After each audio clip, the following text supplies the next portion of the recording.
Hello everyone, आवाज सुनाई तेरे सबको? Yes sir. जी।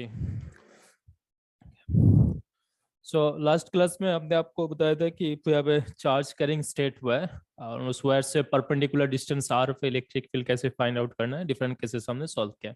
ठीक है, इसी के साथ और एक पोजीशंस पे पूछा जाता है इलेक्ट्रिक फील्ड। मान लीजिए again we have straight wire और इस वायर के ऊपर कुछ चार्ज डिस्ट्रीब्यूशंस गिवन है, लीनियर चार्ज डिस्ट्रीब्यूशंस लैम्डा। और इस वायर के एक्सिस के ऊपर लास्ट क्लास में हमने ऐसे परपेंडिकुलर डिस्टेंस पे इलेक्ट्रिक फील्ड फाइंड आउट किए थे। अब वायर जिस साइड पे उसी साइड पे एक्सिस के ऊपर अगर आपको किसी पॉइंट पे इलेक्ट्रिक फील्ड पूछा जाए, ठीक है, यहाँ से लेके यहाँ तक का वायर है और इसी एक्सिस के ऊपर अगर आपको इस पॉइंट पे इलेक्ट्रिक फील्ड पूछा जाए at a distance z from one end, ये टोटल वायर का लेंथ मान लीजिए से कैपिटल एल, और इस इन पॉइंट से इस एक्सिस के ऊपर किस जेड डिस्टेंस दूरी पे अगर किसी पॉइंट पे इलेक्ट्रिक फील्ड पूछा जाए तो इस केस में इलेक्ट्रिक फील्ड क्या होंगे हमें फाइंड आउट करना है। तो यहाँ पर लिखो electric field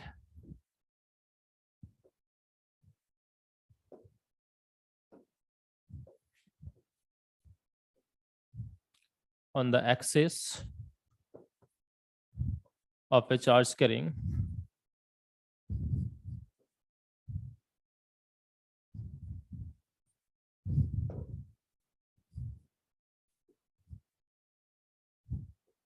wire।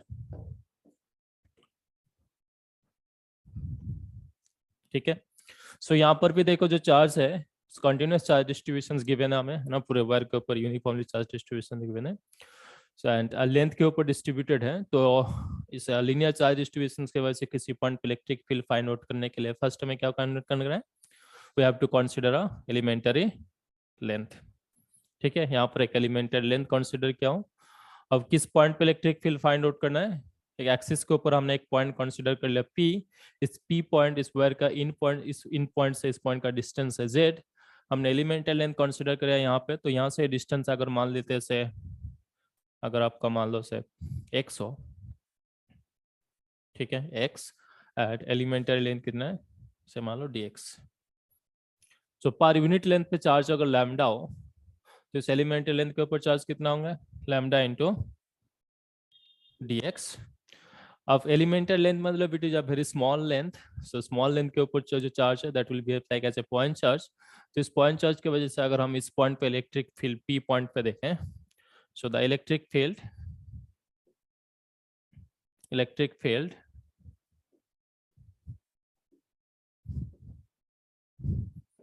at P due to the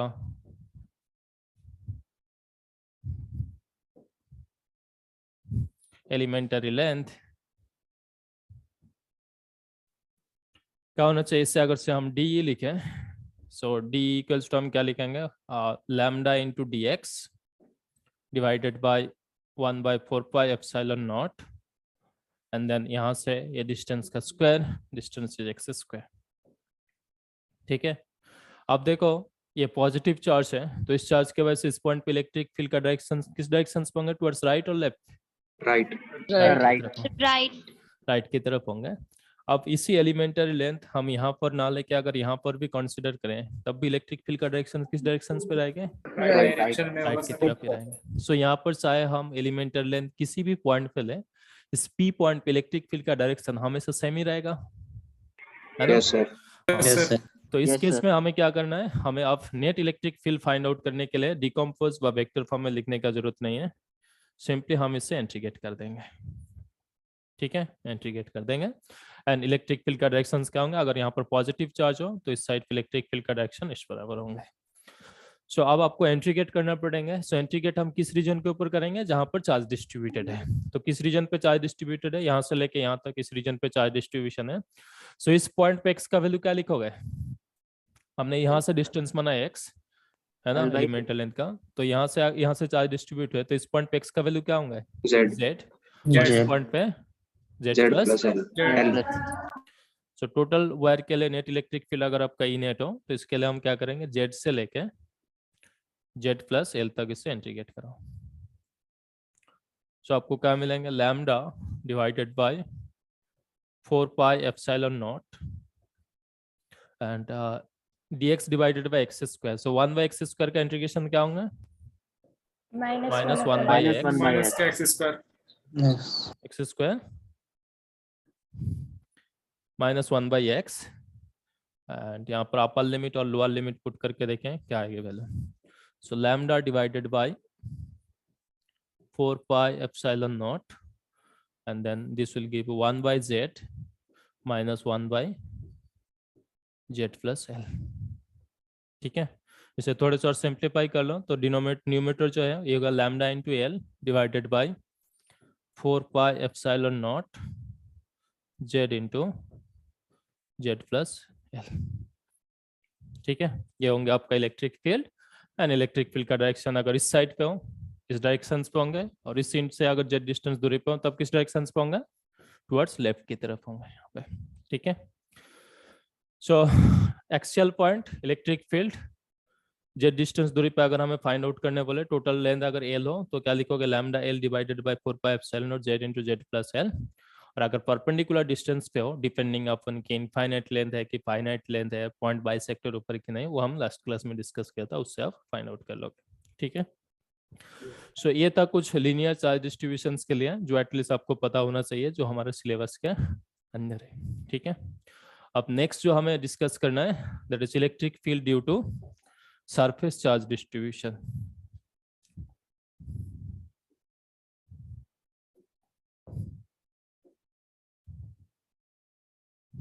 electric field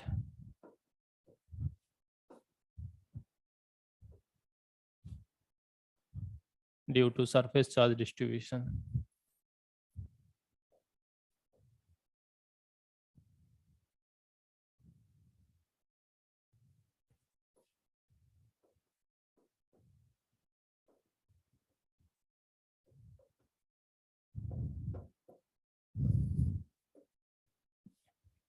इसका भी एक स्पेशल केस ही हम सॉल्व करेंगे अभी के लिए at this moment.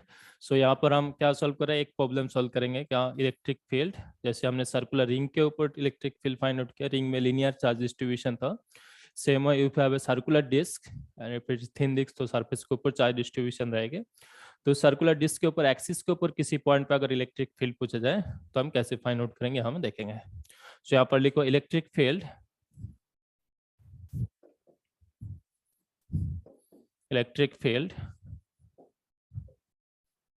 on the axis of a charge carrying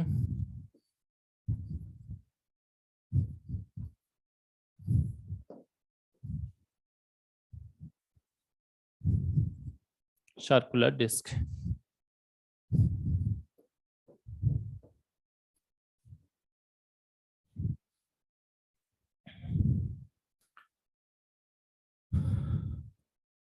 so मान लीजिए एक सर्कुलर डिस्क है, इस सर्कुलर डिस्क के ऊपर कुछ यूनिफॉर्म चार्ज डिस्ट्रीब्यूशन है सरफेस के ऊपर.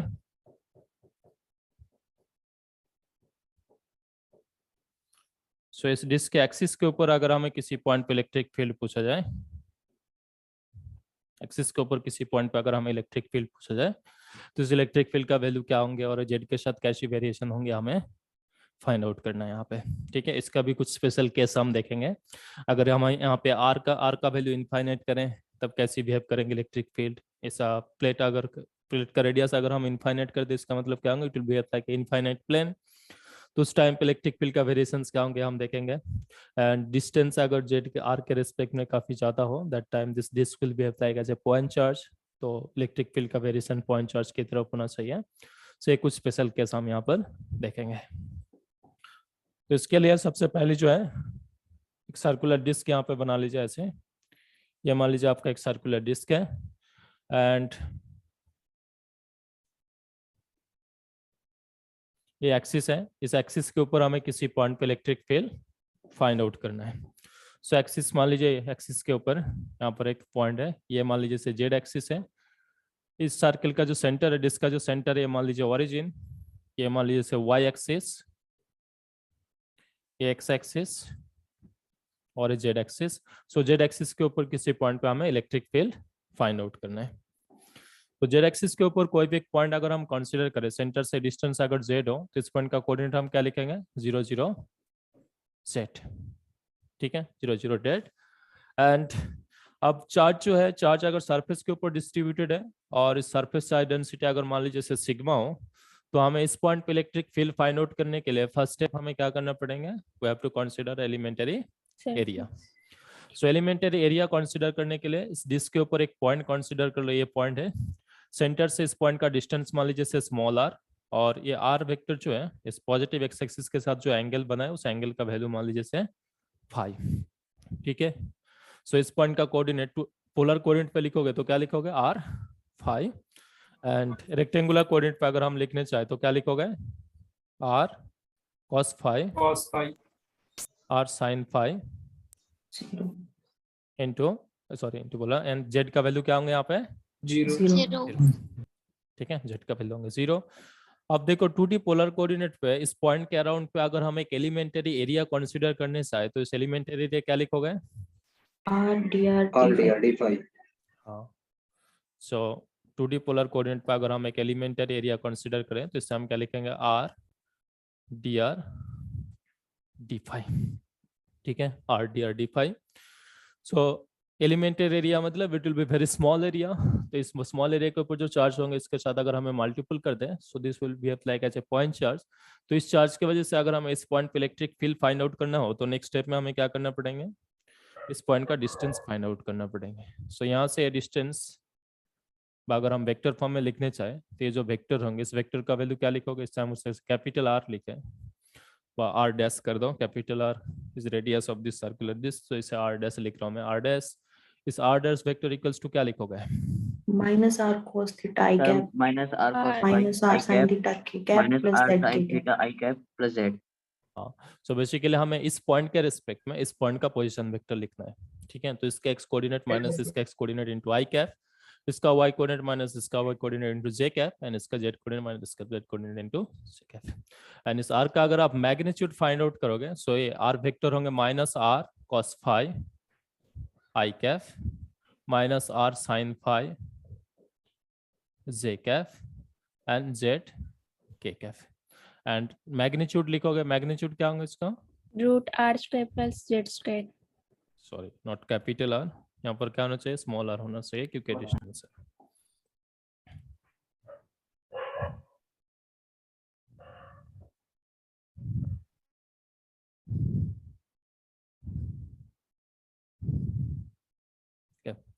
सो मॉड्यूलस क्या होंगे, under root of are square plus z square। Z square.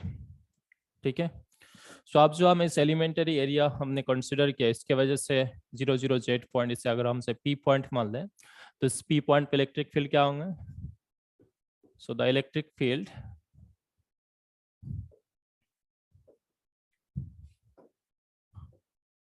at P due to the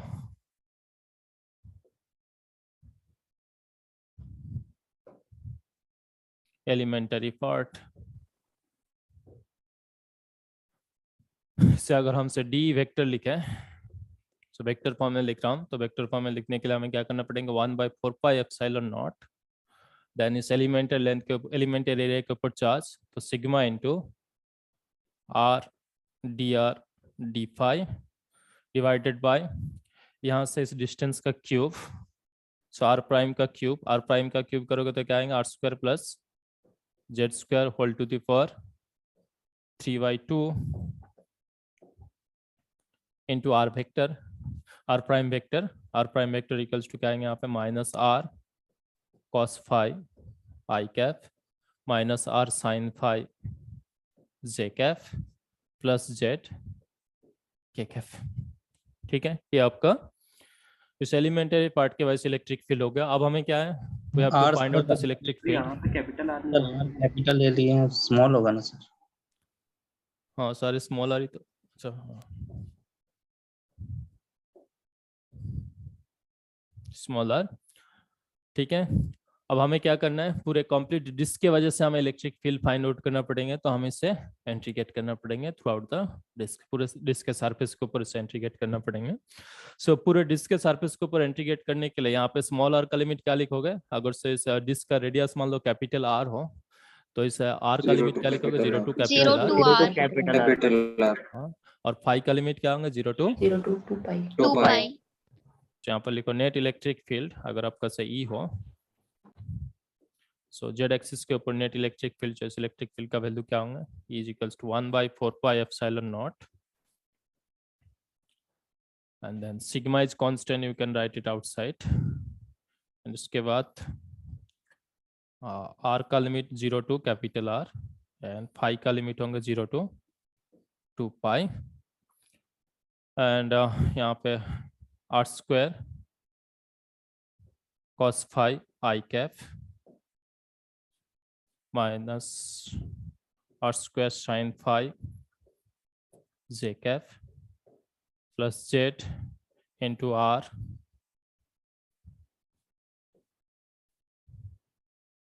dr d phi divided by R square plus z square whole to the power 3/2। यहाँ पे R and phi जो है, are they dependent coordinate or not? R and phi independent है ना। सो अगर independent हो तो हम फाई और आर को सेपरेटली इंटीग्रेट करेंगे। सो जब फाई को आप इंटीग्रेट करोगे 0 टू 2 पाई, इस cos फाई का इंटीग्रेशन क्या होना चाहिए, 0। सेम वे साइन फाई को अगर हम 0 टू 2 पाई तो इंटीग्रेट करेंगे, क्या मिलेंगे हमें, 0। सो cos फाई को अगर हम 0 टू 2 पाई तक इंटीग्रेट करें 0 मिलेंगे, साइन फाई को भी अगर हम 0 टू 2 पाई तक इंटीग्रेट करेंगे 0 मिलेंगे, जिसकी वजह से इस एक्सिस के ऊपर जो इलेक्ट्रिक फील्ड का आई कंपोनेंट एंड जे कंपोनेंट होंगे दे विल बी 0, सिर्फ जेड कंपोनेंट ऑफ कर रहेंगे। ठीक है सर, एक डाउट था सर। हाँ बोलो। सर फाई और आर इंडिपेंडेंट कैसे सर? इंडिपेंडेंट कैसे बताओ, अगर आप फाई को फिक्स रख के आर इंक्रीज कर सकते हो ना, 0 to capital R. Yes sir. Same way आप आर को फिक्स रख के फाई को भी 0 टू 2 पाई तक वेरिएशन कर सकते हो आप। हाँ सर। ऐसी तो जरूरी नहीं है कि आप आर को भी चेंज करना पड़ेंगे फाई को वेरिएबल करने के लिए, है ना। Yes sir. सो इसीलिए आर एंड फाई क्या है, independent variable. Thank you sir. So net electric field हमें क्या मिलेंगे, ओनली जेड कंपोनेंट रहेंगे, आई कंपोनेंट जे कंपोनेंट 0 हो जाएंगे। तो sigma divided by 4 pi epsilon not, and Z component हमें क्या मिलेंगे, are Z dr d phi divided by r square plus z square whole to the power 3/2 k cap।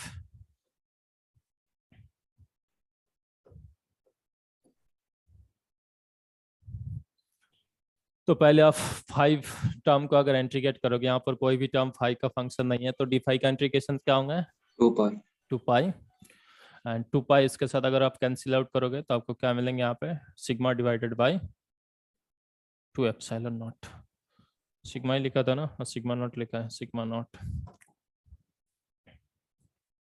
Sigma naught divided by 2 epsilon not, and then R dependent वाला term क्या मिलेंगे, 0 to capital R, R D R square plus Z square whole to the power 3/2 K cap.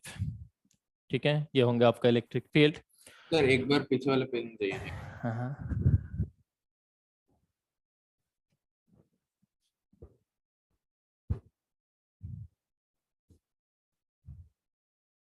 Sir वो 0 कैसे हुआ, एक बार आप बता सकते हैं?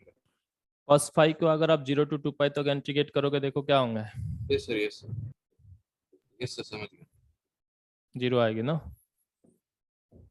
सेम है साइन फाई को भी 0 टू 2 पाई तक इंटीग्रेट करोगे 0 आएंगे, जिसके वजह से आई कंपोनेंट एंड जे कंपोनेंट जो 0 हो जाएंगे। अब हमें इसे इंटीग्रेट करना है, इसे इंटीग्रेट कैसे करोगे, से टी स्क्वायर कोई भी एक अनदर वेरिएबल टी स्क्वायर मान लो, T square is equals to R square plus Z square मान लीजिए। ठीक है, सो यहाँ पे जेड कांस्टेंट है, तो दोनों साइड से अगर पार्शियल डिफरेंशिएशन करोगे तो क्या होंगे, t into d t is equals to 2r into d r. So 2 cancel out हो जाएंगे, तो यहाँ से क्या मिलेंगे, t d t equals to r D r.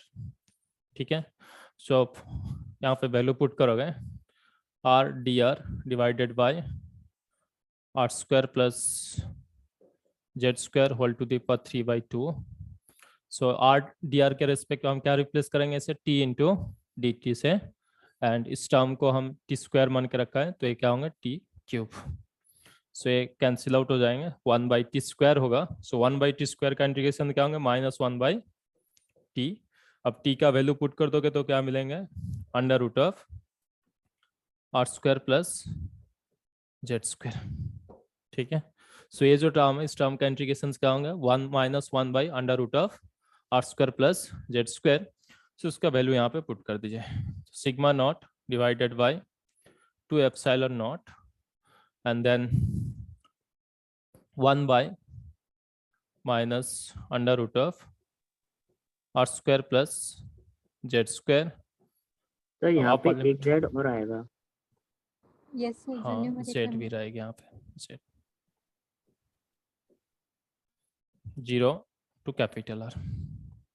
ठीक है, इसे अब अपर लिमिट और लोअर लिमिट पुट करिए, देखिए क्या होंगे। पहले आप लोअर लिमिट ही पुट कर दीजिए, क्योंकि माइनस साइन है तो इसे आप इंटरचेंज कर सकते हो। तो sigma divided by sigma into Z divided by 2 epsilon not, ये आपको क्या मिलेंगे, अगर आर का वैल्यू 0 पुट करोगे तो 1 by under root of Z square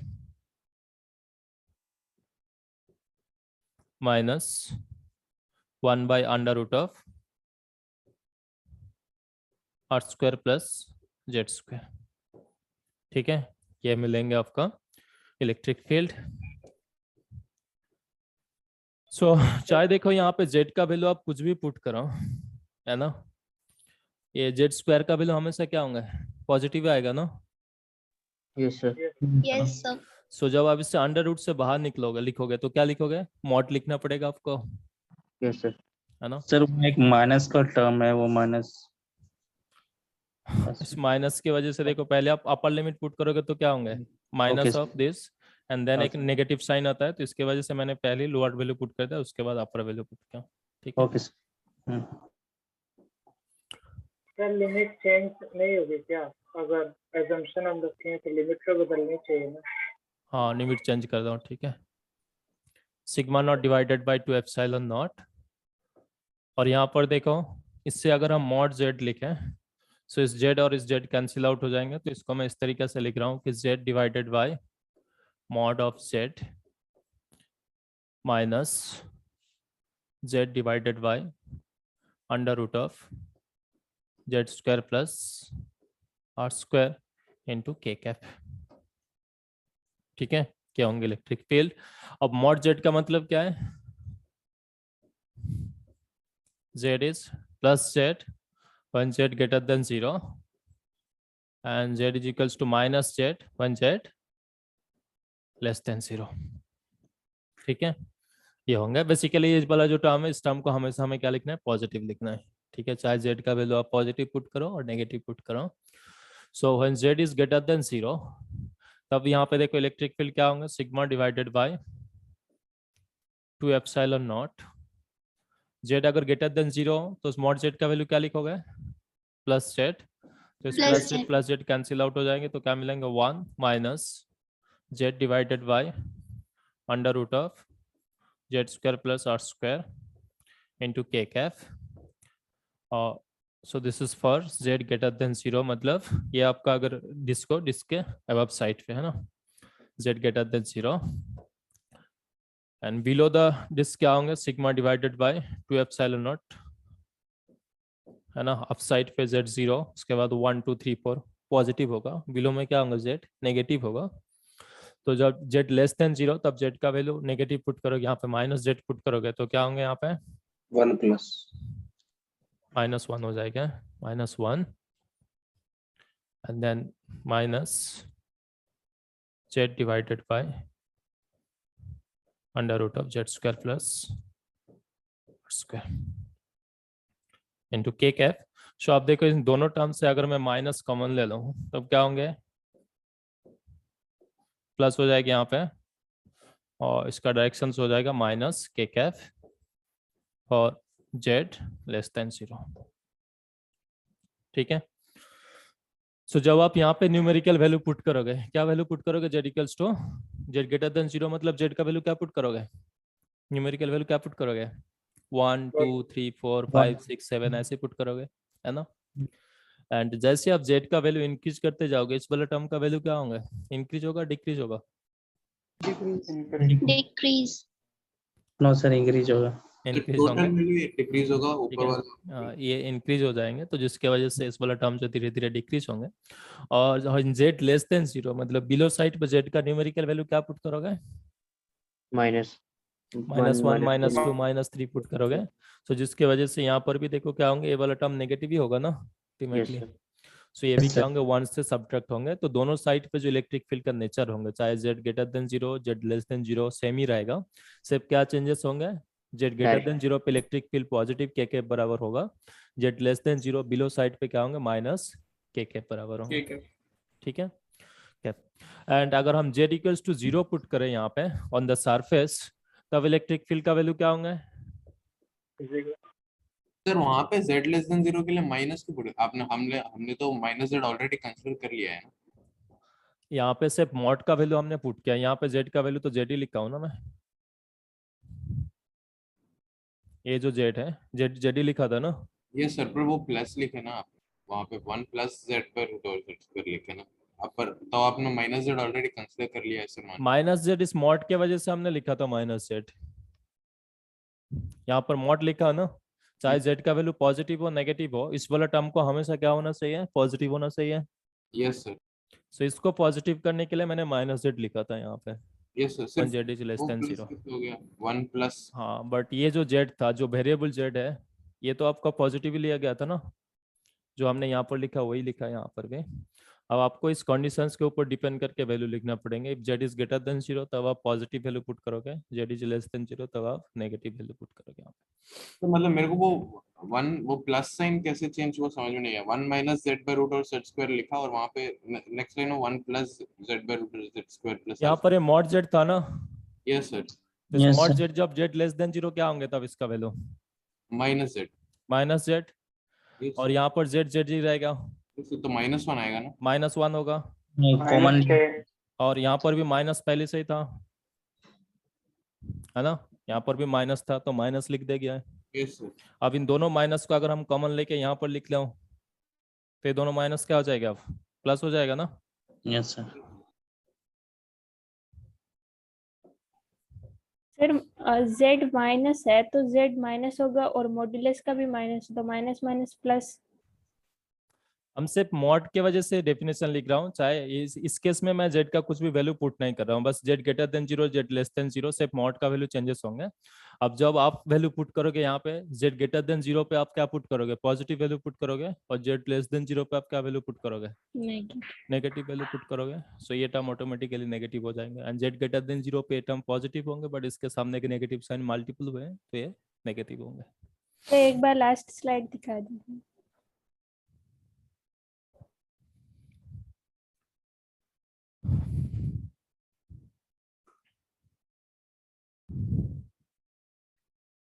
okay sir.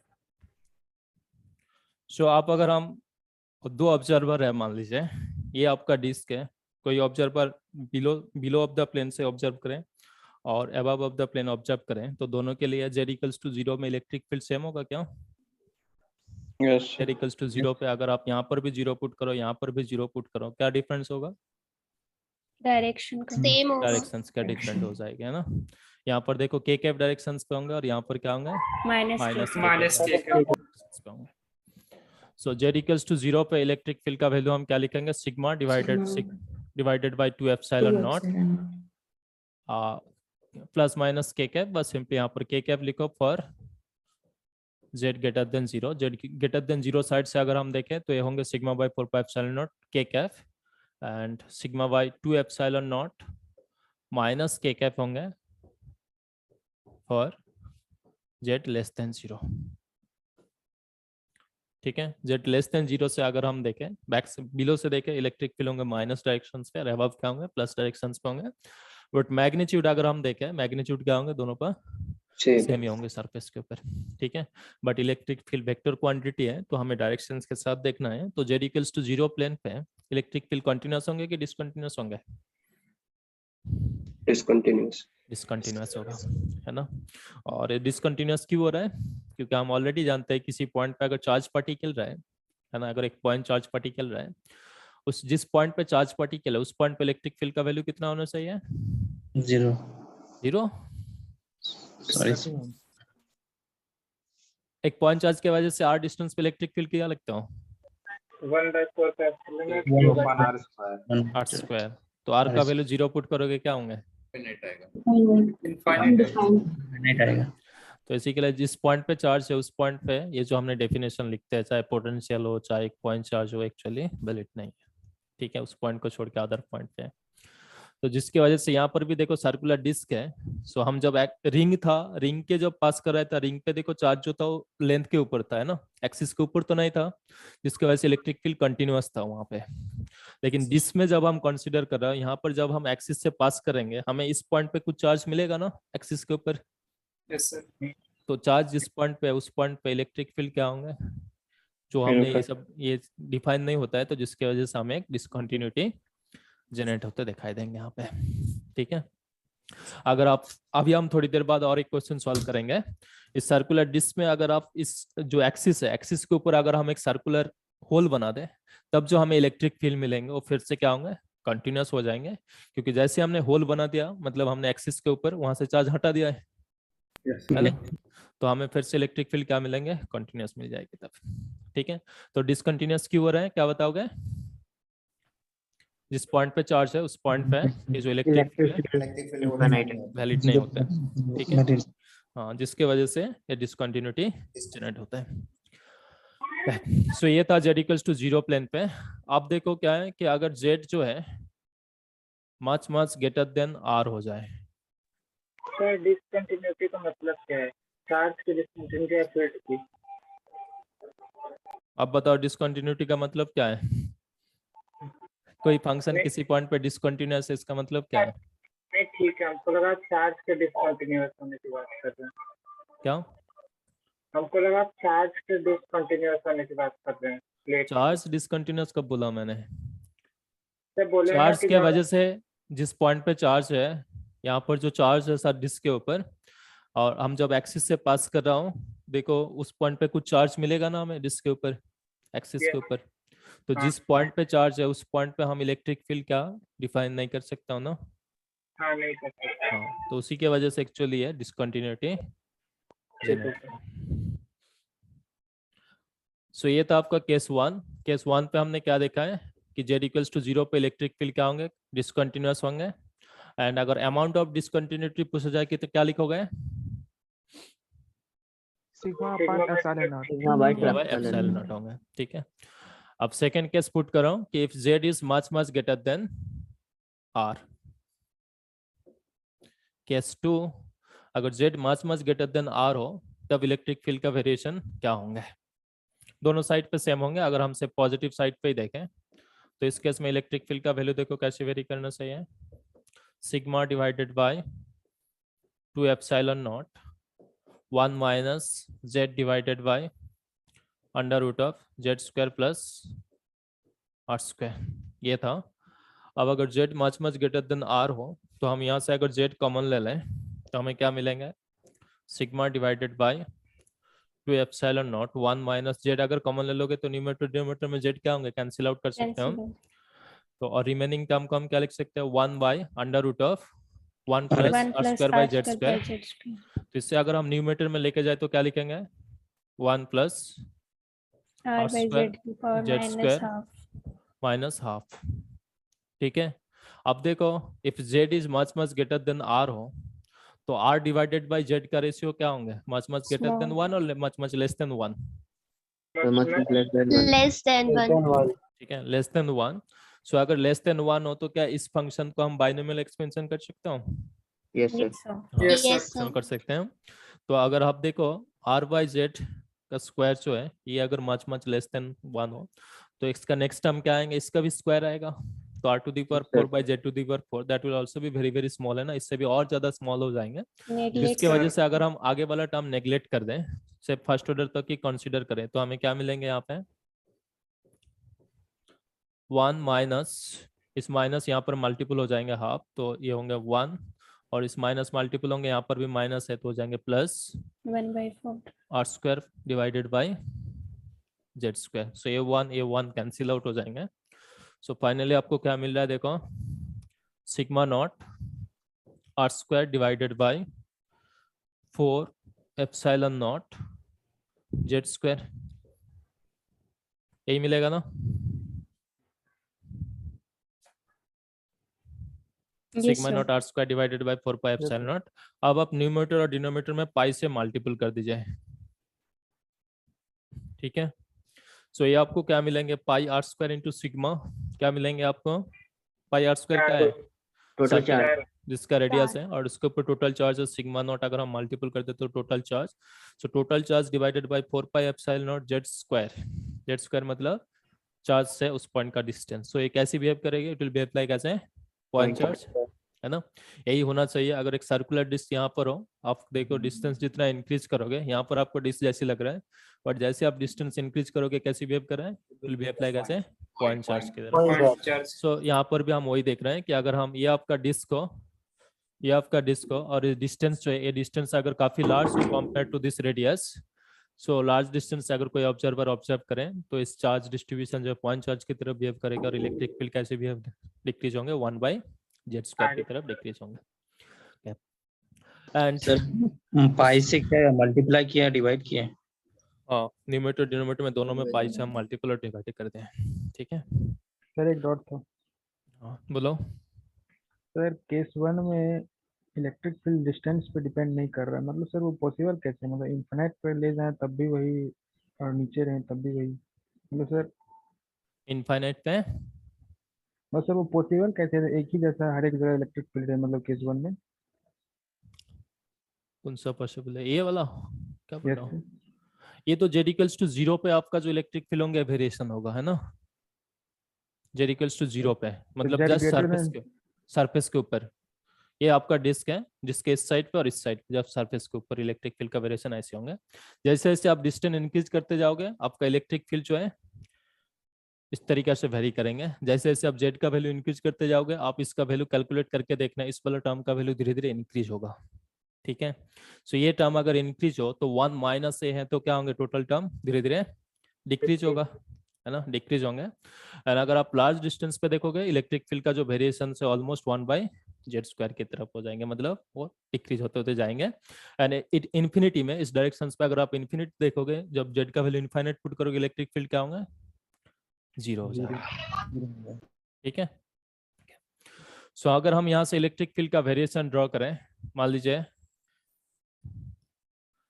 ये आपका z इक्वल्स टू 0 लाइन है, यहाँ पर सर्कुलर डिस्क है, एंड ये इस साइड जो है ग्रेटर देन 0 है, और इधर z लेस देन 0 है, इस साइड पे हम इलेक्ट्रिक फील्ड ड्रॉ कर रहे हैं।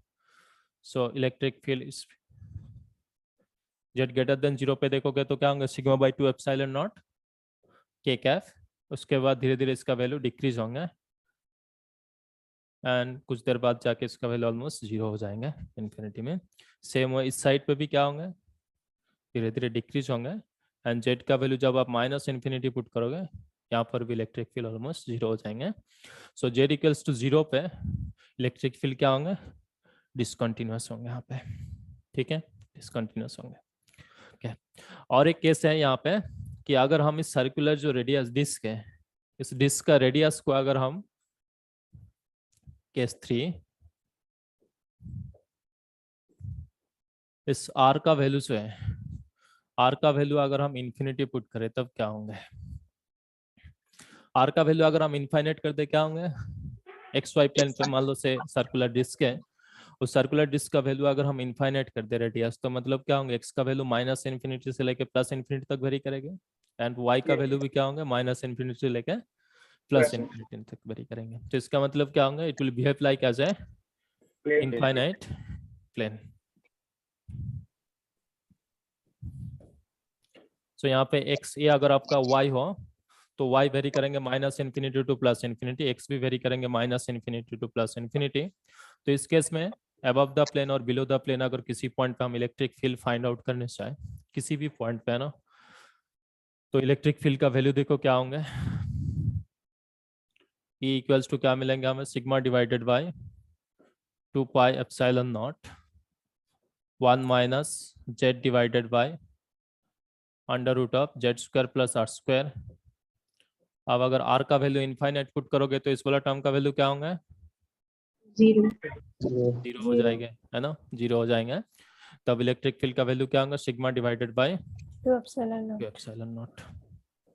सो अबव द प्लेन एक के डायरेक्शंस पे होंगे, बिलो द प्लेन क्या होना चाहिए, माइनस के डायरेक्शन पे होंगे, ठीक है। सिग्मा नॉट था ना, हाँ सिग्मा नॉट।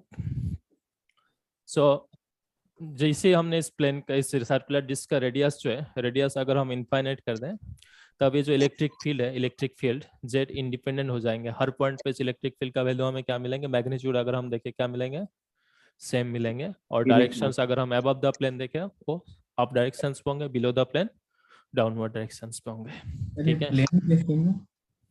प्लेन कैसे बताओ, सर्कुलर डिस्क था, है ना, तो सर्कुलर डिस्क का अगर आप रेडियस इनफाइनाइट पुट कर दोगे, है ना, इनफाइनाइट पुट करने का मतलब जो आपका एक्स का वेरिएशन है, तो एक्स का वेरिएशन क्या लिखोगे,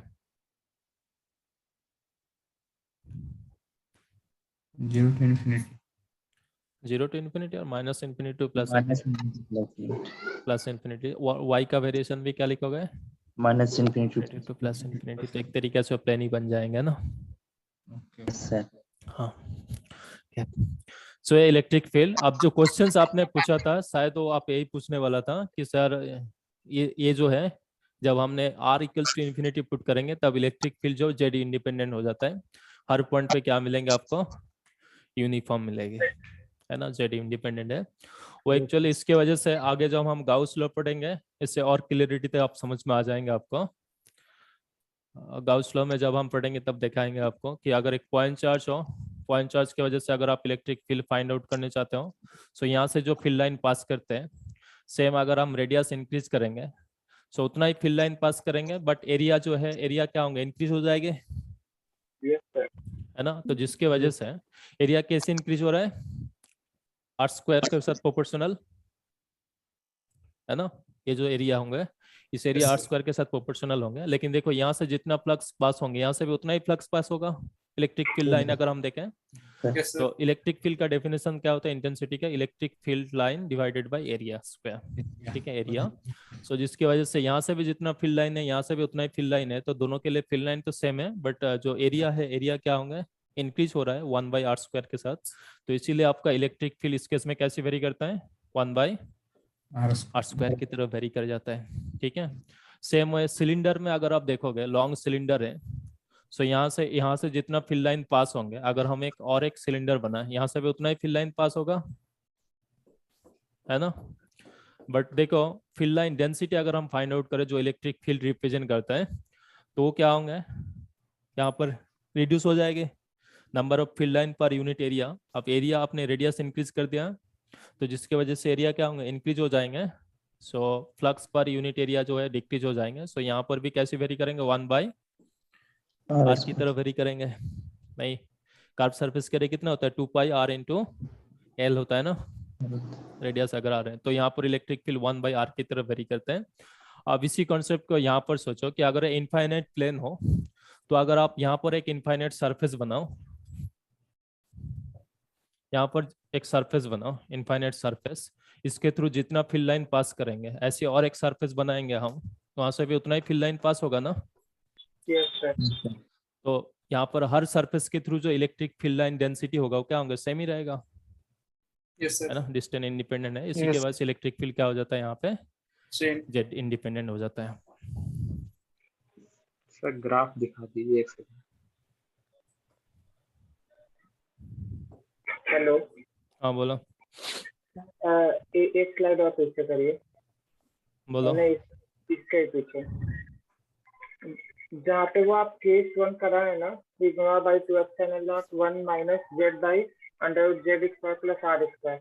अगर आप बोले थे z much much greater than r, तो वहीं पे हम लोग आर को नेग्लेक्ट कर देते, तो फॉर्मूला सीधा सीधा सिग्मा बाय 2 एप्सिलॉन नॉट आ रहा है। बस, तो वहीं क्यों नहीं हम लोग डायरेक्टली मतलब नेग्लेक्ट कर दे, क्यों इतना बाइनोमियल एक्सपेंशन किए? क्या मिलेंगे आपको यहाँ पे? जेड अगर much much greater than r हो तो आप क्या पुट करोगे यहाँ पे? इसी में जेड, इसी में आर को गायब कर दीजिएगा तो 1 माइनस जेड जेड स्क्वायर, तो 1 बाई जेड मतलब sigma not by 2 epsilon not आना चाहिए। या फिर अगर मान लीजिए यहाँ नीचे से दूसरी लाइन आप देखते हैं, तो इसमें भी अगर आप जेड को नेग्लेक्ट कर दें, सॉरी आर को नेग्लेक्ट कर दे, तब तो 0 आ जा रहा है इलेक्ट्रिक फील्ड। अलग अलग जगह नेग्लेक्ट करने से इलेक्ट्रिक फील्ड अलग अलग आ रही है सर। हाँ, यहाँ पर अगर आप डायरेक्टली नेग्लेक्ट करोगे तब आपको इलेक्ट्रिक फील्ड क्या मिलेगी? 0 मिलेगा ना? नहीं, सिग्मा नॉट, हाँ सर 0 मिलेगा, 0 बट मिलेगा। 0 तो नहीं होंगे ना? 0 एग्जैक्टली किस पॉइंट पे होगा? इन्फिनिटी में होगा। हाँ इन्फिनिटी पे। बट आपका इलेक्ट्रिक फील्ड जो अपने फिजिकली जो आप देख रहे हो ना कि एक सर्कुलर डिस्क है, आप लार्ज डिस्टेंस से देखोगे पॉइंट चार्ज की तरफ बिहेव करना चाहिए। सो आपका जो मैथमेटिक्स है उस मैथमेटिक्स को भी उस तरीके से रिप्रेजेंट करना पड़ेगा ना। Mathematics is just a tool, उससे हम यूज कर रहे हैं फिजिक्स को रिप्रेजेंट करने के लिए, है ना। तो ये अप्रोक्सीमेशन जब हम कंसीडर कर रहा हूँ, तो हम जब कुछ एजम्पशन कंसीडर करेंगे तो बेस्ड ऑन जो फिजिकल फेनोमेना हम एक्सप्लेन करने चाह रहे हैं उसके ऊपर बेस करके एज्यूम करा जाता है। ठीक है, और कुछ नहीं यहाँ पे। तो ये 3 केसेस सबको समझ में आया? सरफेस के ऊपर इलेक्ट्रिक फील्ड क्या होना चाहिए? कंटिन्यूअस और discontinuous? Discontinuous. Amount of discontinuity कितने होंगे? Sigma by 2 epsilon naught, sigma bye epsilon not, है ना, दोनों से सब्ट्रैक्ट करोगे आप। उसके बाद अगर आप जेड आर का वैल्यू इनफाइनाइट पुट करोगे तो plane infinite charge carrying infinite plane की तरफ बिहेव करेंगे, तब इलेक्ट्रिक फील्ड क्या होंगे? 0 सिग्मा बाय 2 एप्सिलॉन नॉट, है ना। जेड इंडिपेंडेंट होंगे, है ना। Z is much much greater than r put करोगे तब कैसे वेरी करेंगे इलेक्ट्रिक फील्ड? पॉइंट चार्ज की तरफ होंगे, q divided by 4 pi epsilon naught z square, where q will be the total charge on the disc. ठीक है sir, discontinuity की value sigma naught upon 2 epsilon naught यही है ना? 2 एप्सिलॉन नॉट क्यों आएंगे? राइट साइड पे माइनस लेफ्ट साइड का वैल्यू करना होता है ना। तो राइट साइड का वैल्यू देखो क्या होगा? Sigma divided by 2 epsilon naught k Kaif minus of left side का वैल्यू सिग्मा डिवाइडेड बाय आगे 1 2 bye epsilon naught k Kaif. तो क्या आएंगे आपका value? Sigma bye epsilon not आएगी ना सर? आगे हाफ भी तो आता है ना डिसकंटिन्यूटी फॉर्मूले में? डिसकंटिन्यूटी और फॉर्मूले से निकालते तो हाफ भी तो आता है ना? नहीं, हाफ वक्त नहीं आएंगे।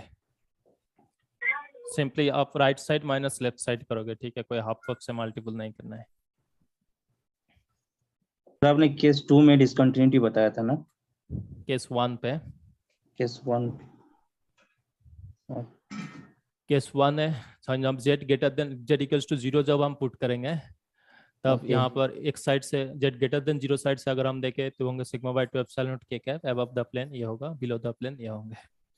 And in case of case 2 ये जस्ट यहाँ पर मैं क्या लिखा हूँ कि फॉर z मतलब क्या है कि अगर ऑब्जर्वर जो है वो z ग्रेटर देन 0 साइड से ऑब्जर्व कर रहा है और z लेस देन 0 है जो बिलो साइड से अगर ऑब्जर्व करें तब इलेक्ट्रिक फील्ड का वेरिएशन ये होंगे सरफेस के ऊपर z इक्वल्स टू 0 पे। When z is much much greater than r हो तब इलेक्ट्रिक फील्ड का वेरिएशंस क्या होंगे? पॉइंट चार्ज की तरफ होंगे, total charge divided by 4 pi epsilon z square. And case 3 पे हमें क्या बोला गया है कि केस 3 पे अगर आप r का वैल्यू इनफाइनाइट पुट करोगे तब इलेक्ट्रिक फील्ड जो है above and below the plane है वो जेड इंडिपेंडेंट हो जाता है, हर पॉइंट पे यूनिफॉर्म मिलेंगे। Above the plane upward directions पे होंगे, below the plane downward directions पे होंगे। एंड इस यूनिफॉर्म होने के पीछे क्या लॉजिक है वो भी हमने देखा है, ठीक है। अब हमें जब डेरिवेशन शुरू करा था तो उस टाइम पे हमने जो डिस्क ली थी उसका जो सेंटर था वो ओरिजिन पे था। तो सर प्लस के और माइनस के की 2 कंडीशन आ रही थी मॉड की वजह से। तो सर वो अगर एक्सेस से थोड़ा सा जेड एक्सेस पे थोड़ा सा ऊपर होगा ओरिजिन से तो तब भी वैलिड होगी वो? अब देखो जेड और के कैप को आप इन जनरल फॉर्म में लिखना चाहोगे तो आप क्या लिखोगे? यहाँ पर मैं मैथमेटिक्सली सॉल्व करने के लिए हमने एक एक्सिस सेटअप किया था, ठीक है। यस अगर मान लो आपको इन जनरल पूछा जाए, मैंने आपको कोई डिस्क मतलब कोई कोऑर्डिनेट सिस्टम नहीं बताया, बस ऐसे सर्कुलर डिस्क देते, तो आप क्या बोलोगे? तब तो अब the origin plane positive up directions पे होंगे, below the plane downward directions पे होंगे। इसी का ही मतलब है ना के कैप माइनस के कैप का, यस बस उतना ही है। सर वो प्लेन के लिए हम लोग dx dy वैसा एलिमेंट लेके वापस कर सकते हैं क्या? क्या प्लेन के लिए? तो जैसे आपने सर्कुलर डिस्क के लिए कैलकुलेट किया था ई, वैसे इनफाइनाइट प्लेन के लिए dx dy लेके कैलकुलेट कर सकते हैं? देखो फाइनाइट साइज लेके इनफाइनाइट वैल्यू पुट करना तो आसान होता है, लेकिन इनफाइनाइट वैल्यू पुट करोगे तो ऑटोमेटिकली आपको पहले से ही वो रिजल्ट मिल जाता है ना, फिर जेड का वेरिएशंस आपको इंक्लूड नहीं मिलता है। जैसे ये बताने चाह रहा हूँ, जब हमने आर का डिपेंडेंट वैल्यू लिया तो अब इलेक्ट्रिक फील्ड इन जनरल हमें आर और जेड में मिल रहा था ना, यस सर। लेकिन आप पहले अगर इनफाइनाइट कंसिडर कर लोगे तब यहाँ पे आपका जो फाइनल रिजल्ट वही मिलेगा, वहाँ पे जेड और आर डिपेंडेंट तो नहीं मिल रहा है ना। Yes sir. तो आप जेड का वेरिएशन देखोगे कैसे, आर का वेरिएशन देखोगे कैसे, यस ये आपको देखना सोचना पड़ेगा ना। तो इसीलिए आप पहले फाइनाइट साइज के लिए देखो और उसके बाद इनफाइनाइट वैल्यू के लिए क्या होंगे वो देख सकते हो। यस।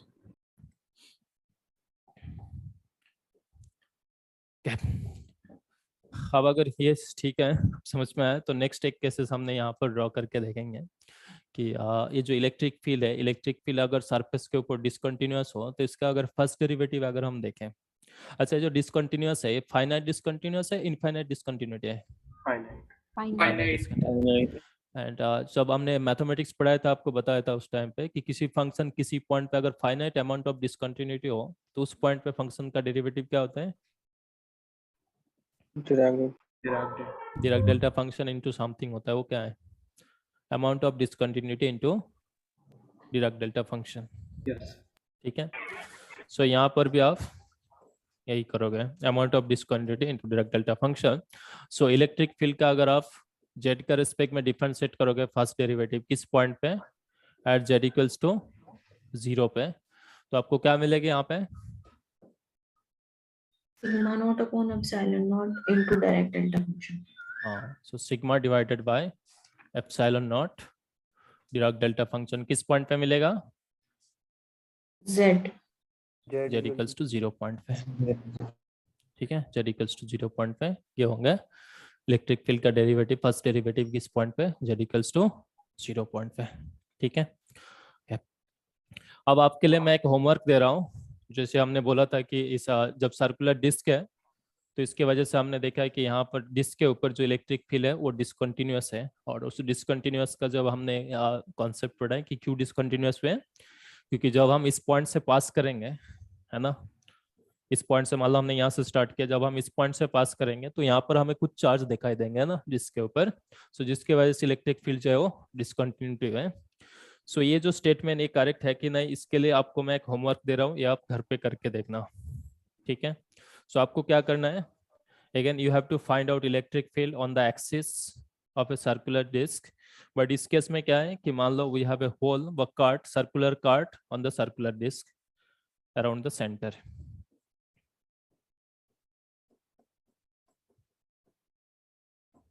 ठीक है, एक सर्कुलर काट कर दिया गया है और इस सर्कुलर काट का रेडियस मान लीजिए से स्मॉल r1 एंड इस डिस्क का जो रेडियस है ये मान लीजिए से r2।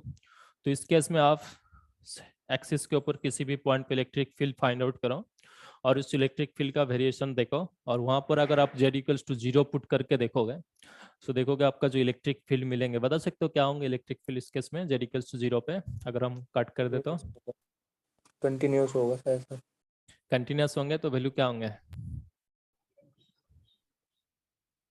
मैं इसको इस प्लेन पे ड्रॉ करके दिखाता हूँ, ये आपका सर्कुलर कार्ट है, ऐसी चार्ज डिस्ट्रीब्यूटेड है यहाँ पे। तो इस केस में अगर हम यहाँ पर इलेक्ट्रिक फील्ड फाइंड आउट करें तो हमें क्या मिलना चाहिए अगर यूनिफॉर्म चार्ज डिस्ट्रीब्यूशन है तो? 0 मिलेगी। ठीक है, 0 मिलेगी। सो यहाँ पर above the plane positive up directions पे होंगे, below the plane negative z directions पे होंगे। तो बेसिकली इस केस में जो इलेक्ट्रिक फील्ड होगा, अगेन देखोगे ये जो आपका सर्कुलर रिंग के वजह से जो इलेक्ट्रिक फील्ड का वेरिएशन है, ऐसी वेरिएशन यहाँ पर भी आएंगे। सो इस केस में electric field circular disc with a circular cut at the centre. अगर आप इलेक्ट्रिक फील्ड का वेरिएशन देखोगे, इस इलेक्ट्रिक फील्ड का वेरिएशन कुछ ऐसे होंगे जैसे रिंग के वजह से होता है। सो यहाँ पर z इक्वल्स टू 0 पे क्या होंगे, दोनों साइड से देखोगे क्या मिलेगा आपको, कंटिन्यूअस। ठीक है।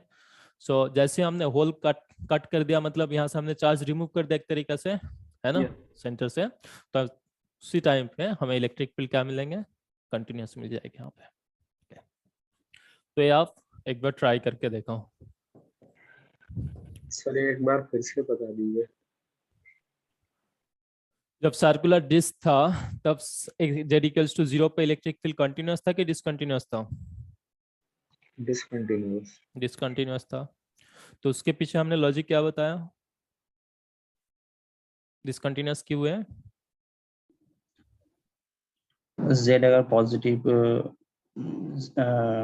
z अगर ग्रेटर देन 0 होगा तो या वहाँ उसमें पर चार्ज प्रेजेंट है, इसके वजह से जहाँ चार्ज रखा होता है वहाँ इलेक्ट्रिक फील्ड इनफाइनाइट होती है। हाँ, तो जब हमने इस पूरे डिस्क, अगर कंप्लीट डिस्क हो, तो जब आप इस पॉइंट से पास करोगे, z equals to 0 point observe करोगे, क्या यहाँ पर कुछ चार्ज मिलेगा आपको?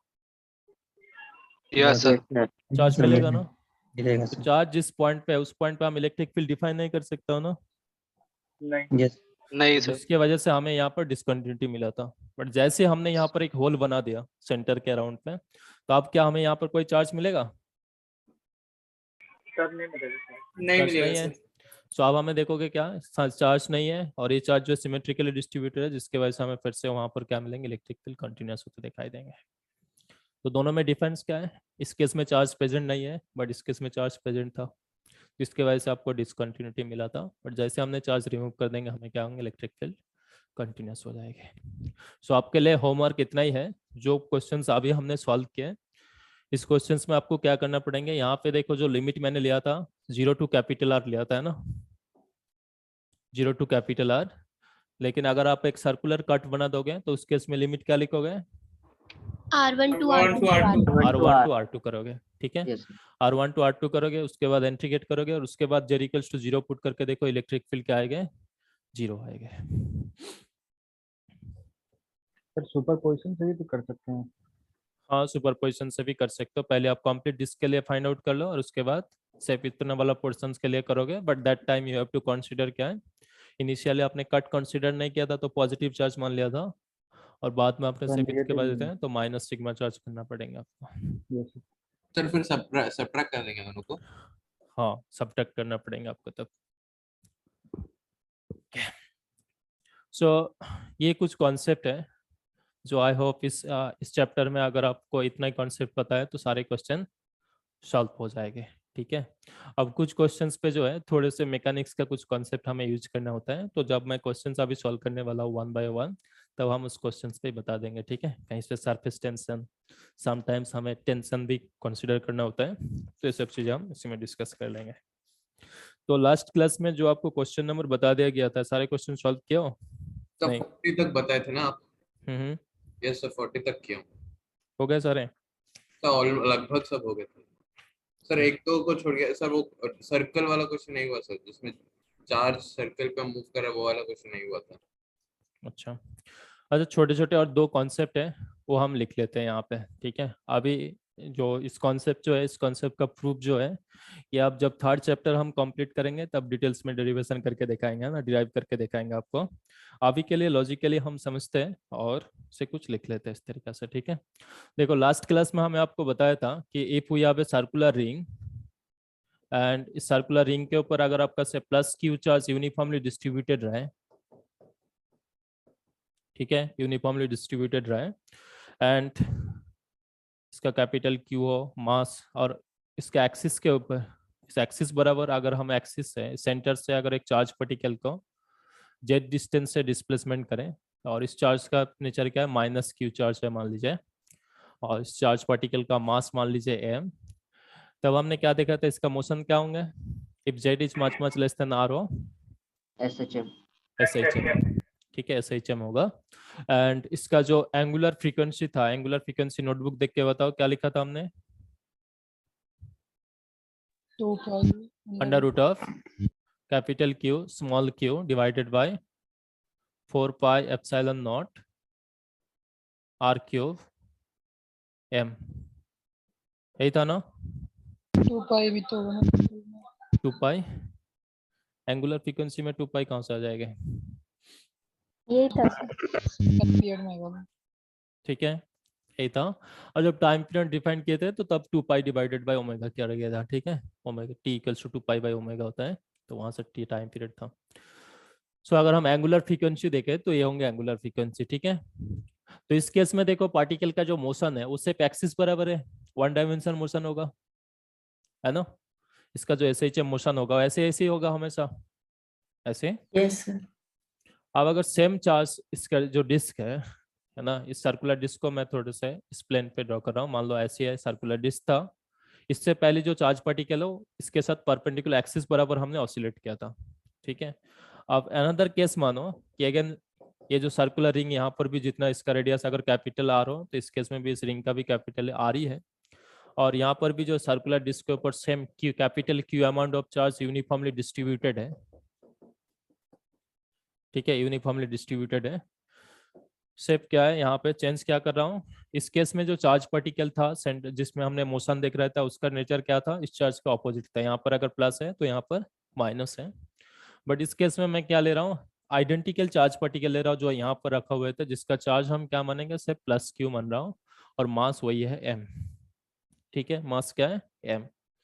अब इस चार्ज पार्टिकल को अगर हम इस एक्सिस के साथ परपेंडिकुलर मतलब एक्सिस बराबर ऑसिलेट ना करके इसी प्लेन बराबर अगर हम डिस्प्लेसमेंट करें by a small amount, very small displacement से अगर हम सेंटर से डिस्प्लेसमेंट करें, फर्स्ट बता अगर हम सेंटर पे रखें इस चार्ज पार्टिकल को, पॉजिटिव चार्ज पार्टिकल को, उसके ऊपर नेट फोर्स क्या होंगे, 0 तो वो वहीं पर ही रहेगा अगर हम उसे डिस्टर्ब ना करें तो, है ना?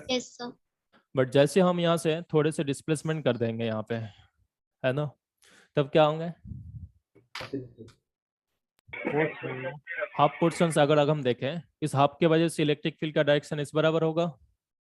Yes sir. इस हाफ के वजह से इलेक्ट्रिक फील्ड का डायरेक्शन इस बराबर होता है, जिसकी वजह से नेट इलेक्ट्रिक फील्ड क्या हो जाता है, 0 हो जाता है ना?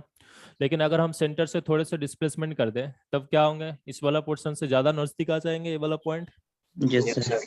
तो नेट इलेक्ट्रिक फील्ड तब क्या होना चाहिए, इस डायरेक्शन पे होगा, है ना? सो नेट इलेक्ट्रिक फील्ड अगर इस डायरेक्शन पे और हमने पॉजिटिव चार्ज पार्टिकल के दे रखा है तो पॉजिटिव चार्ज पार्टिकल के ऊपर फोर्स भी इधर ही लगेगा सेंटर की तरफ। Yes sir. तो हम पार्टिकल को सेंटर पे रखा था और उसके बाद सेंटर से हम उसको क्या कर रहे हैं, किसी रेडियल डायरेक्शन पे डिस्प्लेसमेंट कर रहा हूँ, बट जैसे हम रेडियल डायरेक्शन पे डिस्प्लेसमेंट करेंगे इस चार्ज के वजह से जो फोर्स लगेगा वो चाहेंगे क्या, इसमें फिर से सेंटर की तरफ मूव करने चाहेंगे। ठीक है, तो जिसकी वजह से अगर ये displacement is very very small हो तो पार्टिकल क्या होंगे, अगर हम इस डायरेक्शन पे डिस्प्लेसमेंट करें तो ऐसे ऐसे ऑसिलेट करेंगे, अगर हम पार्टिकल को इस डायरेक्शन पे डिस्प्लेसमेंट करें तो ऐसे ऐसे ऑसिलेट करेंगे। तो इस केस में जो पार्टिकल का ऑसिलेशन होगा किस प्लेन पे होगा, जो रिंग जिस प्लेन पे उसी प्लेन पे ही होगा, सेंटर के अबाउट में। Yes sir. बट इस केस में क्या था, एक्सिस बराबर मोशन था, ऐसे ही मोशन है ना। सो अब देखो सिमेट्री की वजह से यहाँ पर जो मोशन था वो वन डायमेंशन था ना। Yes sir. यहाँ पर जो मोशन पॉसिबल है वो कितने मोशन, कौन सा डायमेंशन होंगे, 2 डायमेंशन पॉसिबल है, मोशन होगा, है ना? तो एटलीस्ट इस लॉजिक से बता, अभी हम मान लेते हैं यहाँ पे इस केस में जो चार्ज है यहाँ पे भी अगर सेम चार्ज रखा जाए और मास भी अगर सेम हो, बस शेप क्या है, यहाँ पर पॉजिटिव चार्ज है तो यहाँ पर हम पॉजिटिव चार्ज को अगर डिस्प्लेसमेंट करें तो इस पार्टिकल का मोशन भी क्या होंगे, SHM होगा सेंटर के अबाउट में। ठीक है, बट इसमें क्या होंगे, रिंग के प्लेन पे ही होगा। ठीक है, रिंग का प्लेन पे ही होगा। सो इसमें 2 डायमेंशन पॉसिबल है, और इस केस में अगर आपका एंगुलर फ्रीक्वेंसी से ओमेगा प्राइम हो तो इस ओमेगा और ओमेगा प्राइम के बीच में एक रिलेशन होता है। ठीक है, इस रिलेशन का अगर हम एग्जैक्ट डेरिवेशन करने चाहे तो उसके लिए हमें पोटेंशियल का कॉन्सेप्ट यूज करना होता है, तो हम चैप्टर 3 के बाद डिस्कस करेंगे। तो अभी के लिए अगर हम इसको ऐसे सोचें कि यहाँ पर 2 डायमेंशन मोशन पॉसिबल है और यहाँ पे 1 डायमेंशन मोशन था, एंड 2 डायमेंशन मोशन है, देखो चाहे एक्स एक्सिस के अबाउट में मोशन हो, वाई एक्सिस के अबाउट में मोशन हो, एंगुलर फ्रीक्वेंसी सेम ही रहेगा ना। Yes sir. हाँ, तो जिसके वजह से आगे हम एक रूल पढ़ेंगे, क्या होता है कि omega x square plus omega y square plus omega z square equals to क्या होता है, 0 हो जाता है, ठीक है। एंड सिमेट्रिक के वजह से यहाँ पर क्या होगा, omega x and omega y both will be same. इस केस में अगर हम इसे एक्स वाई प्लेन माने, जेड क्या होंगे इसके साथ Yes, sir. परपेंडिकुलर। सो यहाँ से आप लिख सकते हो क्या कि 2 ओमेगा प्राइम का स्क्वायर इज इक्वल्स टू क्या होंगे, अगर हम दोनों साइड से सिर्फ मैग्नीट्यूड देके इस साइड पे लेके जाओगे नेगेटिव होंगे, बट दोनों साइड से अगर हम मैग्नीट्यूड देख लें तो ओमेगा स्क्वायर के साथ इक्वल होगा। Yes sir. तो यहाँ से हम एनालॉजी के लिए देखा लिख सकते हैं कि ओमेगा प्राइम के साथ ओमेगा का क्या रिलेशन होना चाहिए, 1/√2 इंटू ओमेगा। तो वो सेकंड लाइन कैसे लिखे आप, 2 omega prime whole square equal to omega square? देखो जेड एक्सिस बराबर जो ये जेड एक्सिस हमने मान लेते हैं एक्स वाई प्लेन पे अगर लूप है, तो जेड एक्सिस बराबर जो एंगुलर फ्रीक्वेंसी होंगे उससे हम ओमेगा जेड लिखेंगे। Yes sir. तो ये होगा ओमेगा, यस, अब आगे ओमेगा प्राइम होगा। Okay yes. हाँ इस साइड प्लेन पे जो मोशन होंगे इससे हमने ओमेगा प्राइम लिख लिया था, तो एक्स और वाई दोनों डायरेक्शंस पे ओमेगा प्राइम ही होगा, तो दोनों इक्वल होगा तो ओमेगा प्राइम कर दिया। सर और यहाँ लेकिन पे इस इक्वेशन से अगर सब स्क्वायर्स को 0 से इक्वेट कर देंगे तो सबको या तो 0 होना पड़ेगा या फिर इमेजिनरी होना पड़ेगा। नहीं 0 नहीं होंगे, ये हमने 0 इसीलिए लिखा अभी के लिए, बाद में देखोगे क्या होंगे कि देखो यहाँ पे नेगेटिव आ रहा है ना एक। Yes sir. ये नेगेटिव इसलिए आएंगे क्योंकि ये चार्ज और इस चार्ज का साइन ऑपोजिट है। Yes sir. बट यहाँ पर देखो दोनों साइड चार्ज सेम ही है ना। Yes sir. तो जिसके वजह से इस वाला फ्रीक्वेंसी का जो रिलेशन होंगे यहाँ पर एक माइनस साइन आ जाएगी ऑटोमेटिकली, ठीक है। आगे जब हम थ्योरी से मतलब पूरे डेरिवेशन करके आपको दिखाएंगे चैप्टर 3 के बाद। अभी के लिए आप सिर्फ इस लॉजिक से इतना ही मान लो कि यहाँ पे 2 डायमेंशन के वजह से इस बराबर अगर एंगुलर फ्रीक्वेंसी ओमेगा प्राइम हो प्लेन पे और एक्सिस बराबर अगर एंगुलर फ्रीक्वेंसी ओमेगा हो, तो रिलेशंस क्या आएंगे, 2 omega prime square is equals to omega square, ठीक है। सो यहाँ से अगर 2D लिया है इसलिए वहाँ पे 2 ओमेगा प्राइम स्क्वायर हुआ ना। हाँ ऐसे ही मान लो यहाँ पे ले, ठीक है। 2 डायमेंशन में सिमेट्रिक है, यहाँ पे एक्स एक्सिस वाई एक्सिस दोनों में सिमेट्रिक है, तो इसीलिए 2 omega prime is equals to omega square होंगे। सो यहाँ से अगर आपको टाइम पीरियड के बीच में रिलेशंस पूछा जाए क्या लिखोगे, इसके एसोसिएटेड टाइम पीरियड मान लो टी प्राइम है और इसके साथ एसोसिएटेड टाइम पीरियड अगर से आपका टी हो, तो टी और टी प्राइम के बीच में क्या रिलेशन होना चाहिए, t prime equal to √2t। हाँ t prime is equals to क्या आएंगे, √2t। तो ऐसे कुछ डायरेक्ट क्वेश्चंस आपको असाइनमेंट पे मिलेगा, जिस केस में आपको एक्सिस बराबर एंगुलर फ्रीक्वेंसी गिवन रहेगा और जब प्लेन पे वही चार्ज पार्टिकल प्लेन बराबर ऑसिलेट करेंगे उसका आपको एंगुलर फ्रीक्वेंसी पर टाइम पीरियड पूछा जाएंगे, वो आप इस रिलेशन से लिख लोगे, ठीक है। अनदर कॉन्सेप्ट है यहाँ पर लिख लो कि concept of neutral point.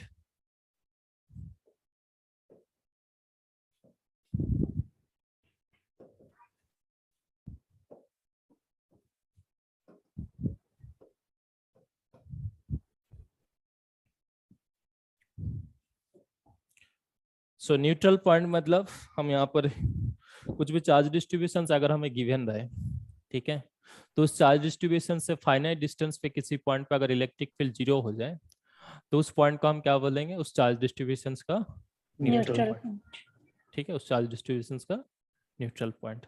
So neutral point क्या होंगे, it is a point eight which the electric field क्या होना चाहिए, 0 होना चाहिए, ठीक है। So it is a point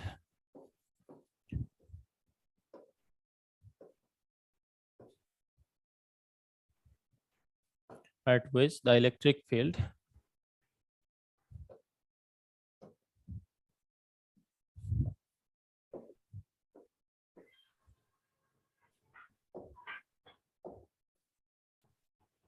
due to some charge distribution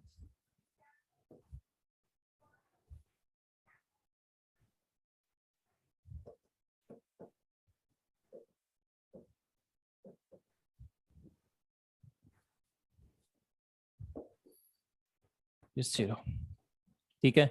अब देखो फाइनाइट चार्ज डिस्ट्रीब्यूशन हो तो इनफाइनाइट पे इलेक्ट्रिक फील्ड क्या होंगे, कि फाइनाइट रीजन पे अगर चार्ज डिस्ट्रीब्यूशन रहे तो इनफाइनाइट डिस्टेंस पे उस चार्ज डिस्ट्रीब्यूशन इनफाइनाइट डिस्टेंस पे इलेक्ट्रिक फील्ड का वैल्यू क्या होंगे, 0। उस पॉइंट का हम न्यूट्रल पॉइंट बोलेंगे क्या, नो सर।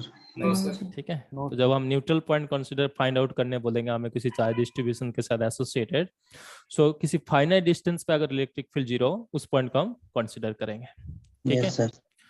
सो इसका भी कुछ स्टेट फॉरवर्ड क्वेश्चंस पूछा जाता है, तो इससे मैं बेसिक से स्टार्ट करता हूँ, आपको कुछ कॉन्सेप्ट बता देता हूँ, एग्जांपल सॉल्व करके बता देता हूँ कि इस न्यूट्रल पॉइंट कैसे फाइंड आउट करना होता है। सो सबसे अगर इजीएस्ट से हम स्टार्ट करें, मान लीजिए say we have a two charge, दोनों सेम काइंड ऑफ चार्ज है, प्लस क्यू व माइनस क्यू है, दोनों का मैग्नीट्यूड जो है सेम ही है, प्लस क्यू पहली मान लीजिए। तो इस केस में बताओ नंबर ऑफ न्यूट्रल पॉइंट कितना होगा? 1 कहाँ पर होंगे? हाँ, यहाँ पर देखो एग्जैक्टली जो इसका सेंटर है, सेंटर पे ही सिर्फ इलेक्ट्रिक फील्ड जीरो होंगे। इस पॉइंट को छोड़ के किसी भी अदर पॉइंट पे इलेक्ट्रिक फील्ड जीरो होंगे क्या फाइनाइट डिस्टेंस पे? No sir. जीरो नहीं होंगे। ठीक है, यहाँ पर इलेक्ट्रिक फील्ड जीरो इसलिए जीरो होंगे क्योंकि मिडिल पे है, तो यहाँ से जितना डिस्टेंस है यहाँ से डिस्टेंस उतना ही होगा, इलेक्ट्रिक फील्ड का मैग्नीट्यूड सेम रहेगा। इस चार्ज की वजह से इलेक्ट्रिक फील्ड इस डायरेक्शन पे होंगे, इस चार्ज की वजह से इलेक्ट्रिक फील्ड इस डायरेक्शन पे होंगे, एक दूसरे के ऑपोजिट डायरेक्शन पे होंगे और सेम अमाउंट है, जिसकी वजह से कैंसिल आउट करके आपको यहाँ पर इलेक्ट्रिक फील्ड मिलेंगे जीरो। तो इस केस में नंबर ऑफ न्यूट्रल पॉइंट हमें कितना मिलेंगे? 1।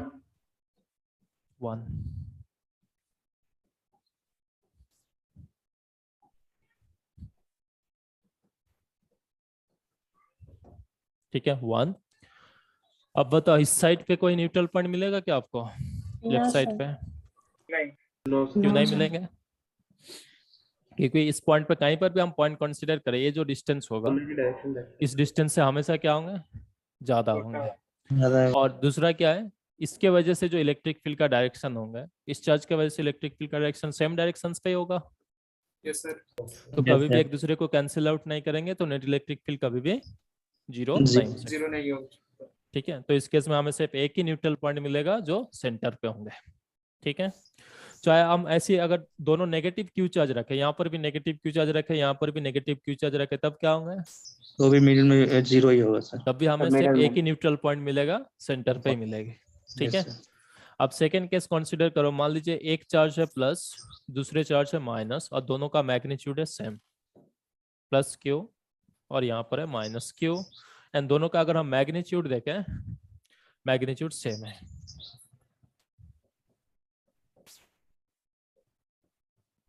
ठीक है, इसका दोनों का अगर मैग्नीट्यूड सेम हो, तो इस केस में आप बताइए कि न्यूट्रल पॉइंट कितना होना चाहिए और किस पॉइंट पे आएगा?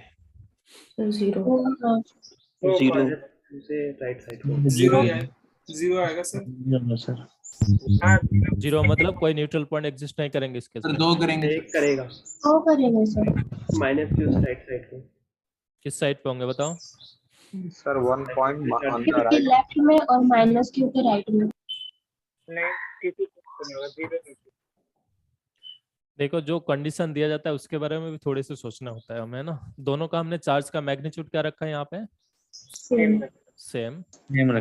एंड किसी भी पॉइंट पे इलेक्ट्रिक फील्ड तभी जीरो हो सकता है जब इस चार्ज की वजह से जो इलेक्ट्रिक फील्ड होंगे, इस चार्ज की वजह से भी उतना इलेक्ट्रिक फील्ड हो और ऑपोजिट डायरेक्शंस पे हो, है ना, तभी इलेक्ट्रिक फील्ड जीरो पॉसिबल है, अदरवाइज तो जीरो नहीं होंगे। तो इसके एक्सिस के साथ परपेंडिकुलर डायरेक्शंस पे अगर आप देखोगे किसी पॉइंट पे इलेक्ट्रिक फील्ड जीरो होगा क्या? इस डायरेक्शंस पे किस डायरेक्शंस पे इलेक्ट्रिक फील्ड होंगे एक्सिस के ऊपर किसी भी पॉइंट पे, बता सकते हो? No sir. किस बराबर होंगे? टुवर्ड्स राइट की तरफ। ठीक है, एक्सिस के ऊपर हर पॉइंट पे इलेक्ट्रिक फील्ड अगर आप फाइंड आउट करोगे कभी भी जीरो नहीं होंगे, हमेशा आपको राइट मिलेंगे। सो आप क्या रहेगा इस लाइन बराबर? सो अगर आप इस लाइन बराबर देखोगे, इस लाइन बराबर किसी भी पॉइंट पे इलेक्ट्रिक फील्ड जीरो पॉसिबल है क्या यहाँ पे? No sir. पॉसिबल नहीं है। तो क्यों है वो हम देख लेते हैं एक बार। यहाँ पर अगर हम सेंटर पे देखें, सेंटर पे इलेक्ट्रिक फील्ड का वैल्यू क्या होंगे?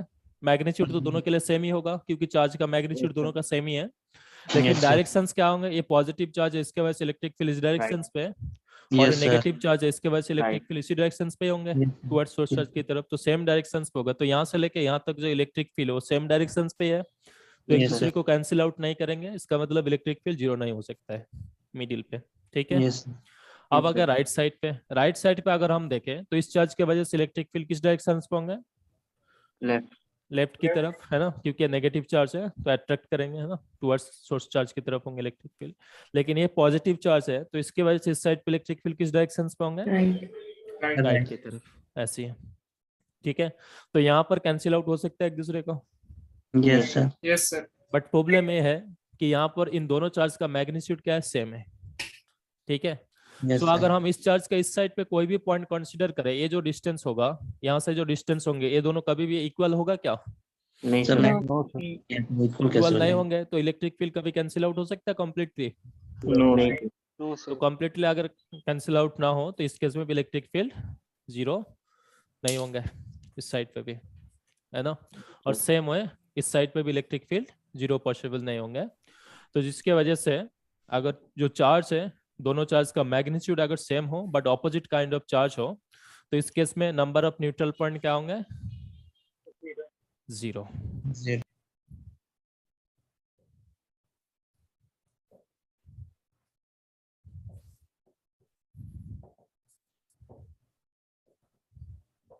कोई भी न्यूट्रल पॉइंट एग्जिस्ट नहीं करेंगे इस केस में। ठीक है, अब केस 3 जो लास्ट केस 2 था इसी को हम थोड़े से मॉडिफाइड करते हैं। अगेन मान लो टू काइंड ऑफ चार्ज है, अगर वो प्लस क्यू। कंडीशन नहीं होती तो भी जीरो होता ना? नहीं, उसके बारे में हम डिस्कस कर रहे हैं यहाँ पे। अब मान लीजिए यहाँ पर है प्लस क्यू चार्ज और यहाँ पर है माइनस क्यू चार्ज, वेर ये वाला चार्ज जो है इस चार्ज अब इक्वल नहीं है। ठीक है, दोनों का मैग्नीट्यूड अगर हम देखें मैग्नीट्यूड इक्वल नहीं है। मान लो इससे 10 कूलम है और ये 1 कूलम है बट नेगेटिव है, -1 कूलम है और ये +10 कूलम है। तो अब अगर हम एक पॉइंट चार्ज क्या एक पॉइंट चार्ज होगा सोर्स चार्ज नहीं, जिसमें दोनों ही सोर्स चार्ज है यहाँ पे, दोनों के वजह से इलेक्ट्रिक फील्ड क्रिएट होंगे। बस इसका मैं वैल्यू बताने चाह रहा हूँ कि अब इससे पहले जो ये दोनों था ये दोनों इक्वल अमाउंट ऑफ चार्ज था इन दोनों का, है ना। ये भी प्लस ये माइनस क्यू चार्ज था बट इनका मैग्नीट्यूड क्या था? दोनों का सेम था, दोनों ही 10 कूलम था। इस केस में मान लीजिए थर्ड केस जो है, थर्ड केस में हमने क्या कर रहा है, अगेन प्लस क्यू चार्ज रख रहा हूँ यहाँ पे और यहाँ पर माइनस क्यू चार्ज रख रहा हूँ। बट इस प्लस क्यू का अगर मान लो से 10 कूलम है तो माइनस क्यू कितना है? से मान लो -5 कूलम है। सो अब दोनों का मैग्नीट्यूड सेम मिलेगी क्या आपको? No sir. नहीं मिलेंगे, मैग्नीट्यूड डिफरेंट होगा। तो इस केस में अगर आपको नंबर ऑफ न्यूट्रल पॉइंट पूछा जाए क्या होंगे? 2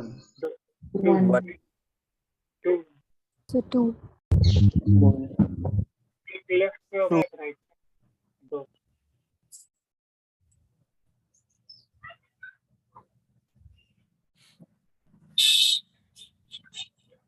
सो बताओ नंबर ऑफ न्यूट्रल पॉइंट कितना होगा और किस साइड पे होंगे व किस पॉइंट पे होगा? सर 1 होगा और minus right side. Right side में होगा, बना राइट साइड। अच्छा पहले दोनों का मिडिल बराबर देख लेते हैं। मिडिल में किसी पॉइंट पे इलेक्ट्रिक फील्ड जीरो होगा क्या?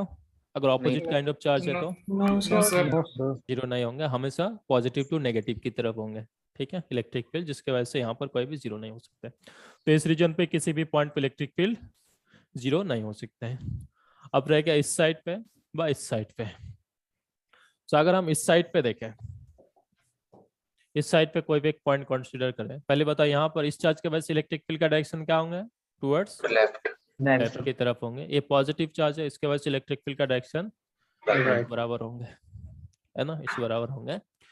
अब देखो यहाँ से ये जो डिस्टेंस है, ये डिस्टेंस अगर से हमने x1 मान ले, यहाँ से डिस्टेंस अगर आपका x2 हो तो यहाँ पे x1 और x2 क्या होंगे? इक्वल होगा? नहीं सर। बट चार्ज का मैग्नीट्यूड भी देखो क्या है? इक्वल नहीं है। Yes sir. नहीं है सर। है ना, इक्वल नहीं है। तो यहाँ पे अगर एक कंडीशन से सेटिस्फाई कर जाए कि q divided by x2 square is equals to q1 divided by x1 square, ये सेटिस्फाई कर भी सकते हैं कि नहीं? कर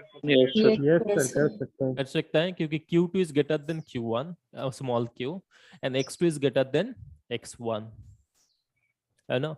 तो हमने इस q को और x को ऐसे चूज कर सकता हूँ कहाँ किसी पॉइंट पे एक कंडीशन सेटिस्फाई हो भी सकता है ना। सो तभी जाके इस पॉइंट पे इलेक्ट्रिक फील्ड, जब एक कंडीशन सेटिस्फाई करेंगे तभी जाके इस पॉइंट पे इलेक्ट्रिक फील्ड क्या होंगे? जीरो होंगे। Yes sir. तो इसके लिए हमें क्या चाहिए? अगर हम यहाँ पे x1 डिवाइडेड बाय x2 का रेशियो फाइंड आउट करने चाहें सो x1 by x2 का रेशियो क्या होंगे यहाँ पे? x1 by x2 under root small Q पर capital Q. Small Q by capital Q का मैग्नीट्यूड हम लिखेंगे यहाँ पे। सो ये वैल्यू क्या है? लेस देन 1 है sir. Small Q upon capital Q होगा सर।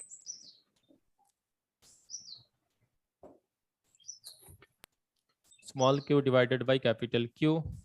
सो इसका वैल्यू क्या होंगे? ग्रेटर देन 1 और less than 1? Less than 1 sir. Less than 1। तो यहाँ से x1 और x2 के बीच में भी क्या रिलेशन आएगा? x1 less than x2। x1 is less than x2 और फिगर से भी देखो वही हो रहा है ना, x1 is Yes, less sir. Then x2। तो Yes, यहाँ sir. पे एक कंडीशन सेटिस्फाई कर भी सकता है एक पॉइंट पे, बट किस साइड पे करेगी? Towards right. राइट की तरफ करेंगे। राइट। ठीक है, इस साइड पे किसी भी एक पॉइंट पे इलेक्ट्रिक फील्ड 0 हो सकता है। तो उसके लिए कंडीशन क्या होना चाहिए? ये वाला कंडीशन सेटिस्फाई होना चाहिए। ठीक है, इससे पहले वाला केस में सेटिस्फाई क्यों नहीं कर रहा था? क्योंकि वहां पे दोनों चार्ज इक्वल था, बट डिनोमिनेटर क्या था? डिफरेंट होगा हमेशा, है ना। डिनोमिनेटर इक्वल पॉसिबल नहीं है इस साइड पे, तो जिसके वजह से यहाँ पर वो कंडीशन कभी भी अचीव नहीं होता। बट अगर दोनों का जो मैग्नीट्यूड है, मैग्नीट्यूड अगर डिफरेंट हो तो एक कंडीशन एक पॉइंट पे अचीव हो सकते हैं। तो उस पॉइंट पे हमें इलेक्ट्रिक फील्ड क्या मिलेंगे? 0 मिलेंगे। So opposite kind of charge हो और मैग्नीट्यूड अगर डिफरेंट हो तब नंबर ऑफ न्यूट्रल पॉइंट आपको मिलेंगे। अब किस पॉइंट पे मिलेगा वो कैसे डिफाइन करोगे? कि जो आपका छोटा चार्ज होंगे ना, स्मॉलेस्ट चार्ज होंगे, उसी का नियरेस्ट पॉइंट पे मिलेगी। इसमें देखो इन दोनों का मैग्नीट्यूड अगर हम देखें तो मतलब स्मॉलेस्ट चार्ज कौन सा था? क्यू वाला था, स्मॉल क्यू वाला था। तो इसके साइड पे मिल रहा है ना। इस साइड पे कम मिलेंगे अगर इसका वैल्यू इससे कम हो। Yes sir. है ना, तब आपको इस साइड पे मिलेंगे। तो ये कुछ क्वेश्चंस आपको यहाँ पे पूछ सकता है, थोड़े से ध्यान रखोगे यहाँ पे। हाँ बोलो। कह रहे हैं कि अगर जो आप कंडीशन लिख दिए थे mod capital Q is greater than mod minus Q, अगर वो नहीं दिए होते तब तो 2 न्यूट्रल पॉइंट हो सकता था ना। बहुत नेगेटिव होता है तो नहीं, कह रहे हैं जो एक कंडीशन दिए थे mod of capital Q is greater than mod of minus Q, अगर वो कंडीशन नहीं लिखे होते तब तो 2 न्यूट्रल पॉइंट हो सकता था ना। 2 न्यूट्रल पॉइंट कहाँ पर होता? एक लेफ्ट की तरफ एक राइट की तरफ। अगर ये वाली कंडीशन नहीं दिए होते mod of Q is greater than minus mod of Q. देखो अगर ये कंडीशन गिवन ना रहता तो आप क्या कंसीडर करते हैं कि ये दोनों चार्ज इक्वल है? Yes sir. Yes sir. Either equal होंगे ना तो इक्वल नहीं होंगे, यही पॉसिबल है ना। Yes sir. जब एग्जामिनर आपको क्वेश्चंस पूछेंगे ना वो उतना उल्लू नहीं होता है, वो दे देंगे आपको। ठीक है, आइदर वो कंडीशन देंगे, अदरवाइज सिंपली बोल देंगे कि दे आर इक्वल।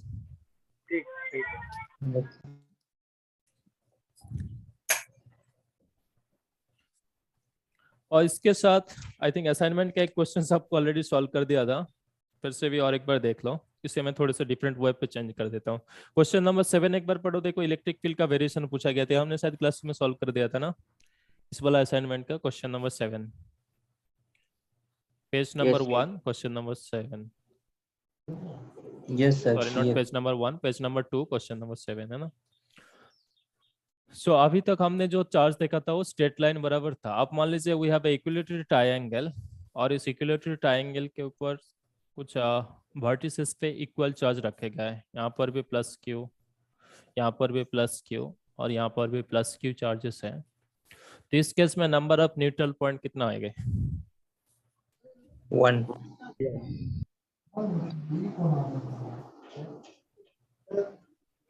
4 आएगा। 4 आएगा। क्वेश्चन नंबर 7 का नंबर ऑफ न्यूट्रल पॉइंट कितना था? जो लोग क्लास अटेंड किए थे बताओ। क्वेश्चन नंबर 7 का नंबर ऑफ न्यूट्रल पॉइंट हमने कितना लिखा था? 3 लिखा था। अरे कुछ भी बोलते जा रहा हो, नोटबुक में लिखते नहीं हो क्या आप लोग? एक्स डायरेक्शंस पे वेरिएशन देखोगे 3 आएगा, वाई डायरेक्शंस पे 3 आएगा, बट ऑलरेडी दोनों में एक कॉमन आएगा सेंटर पे। तो टोटल कितना था?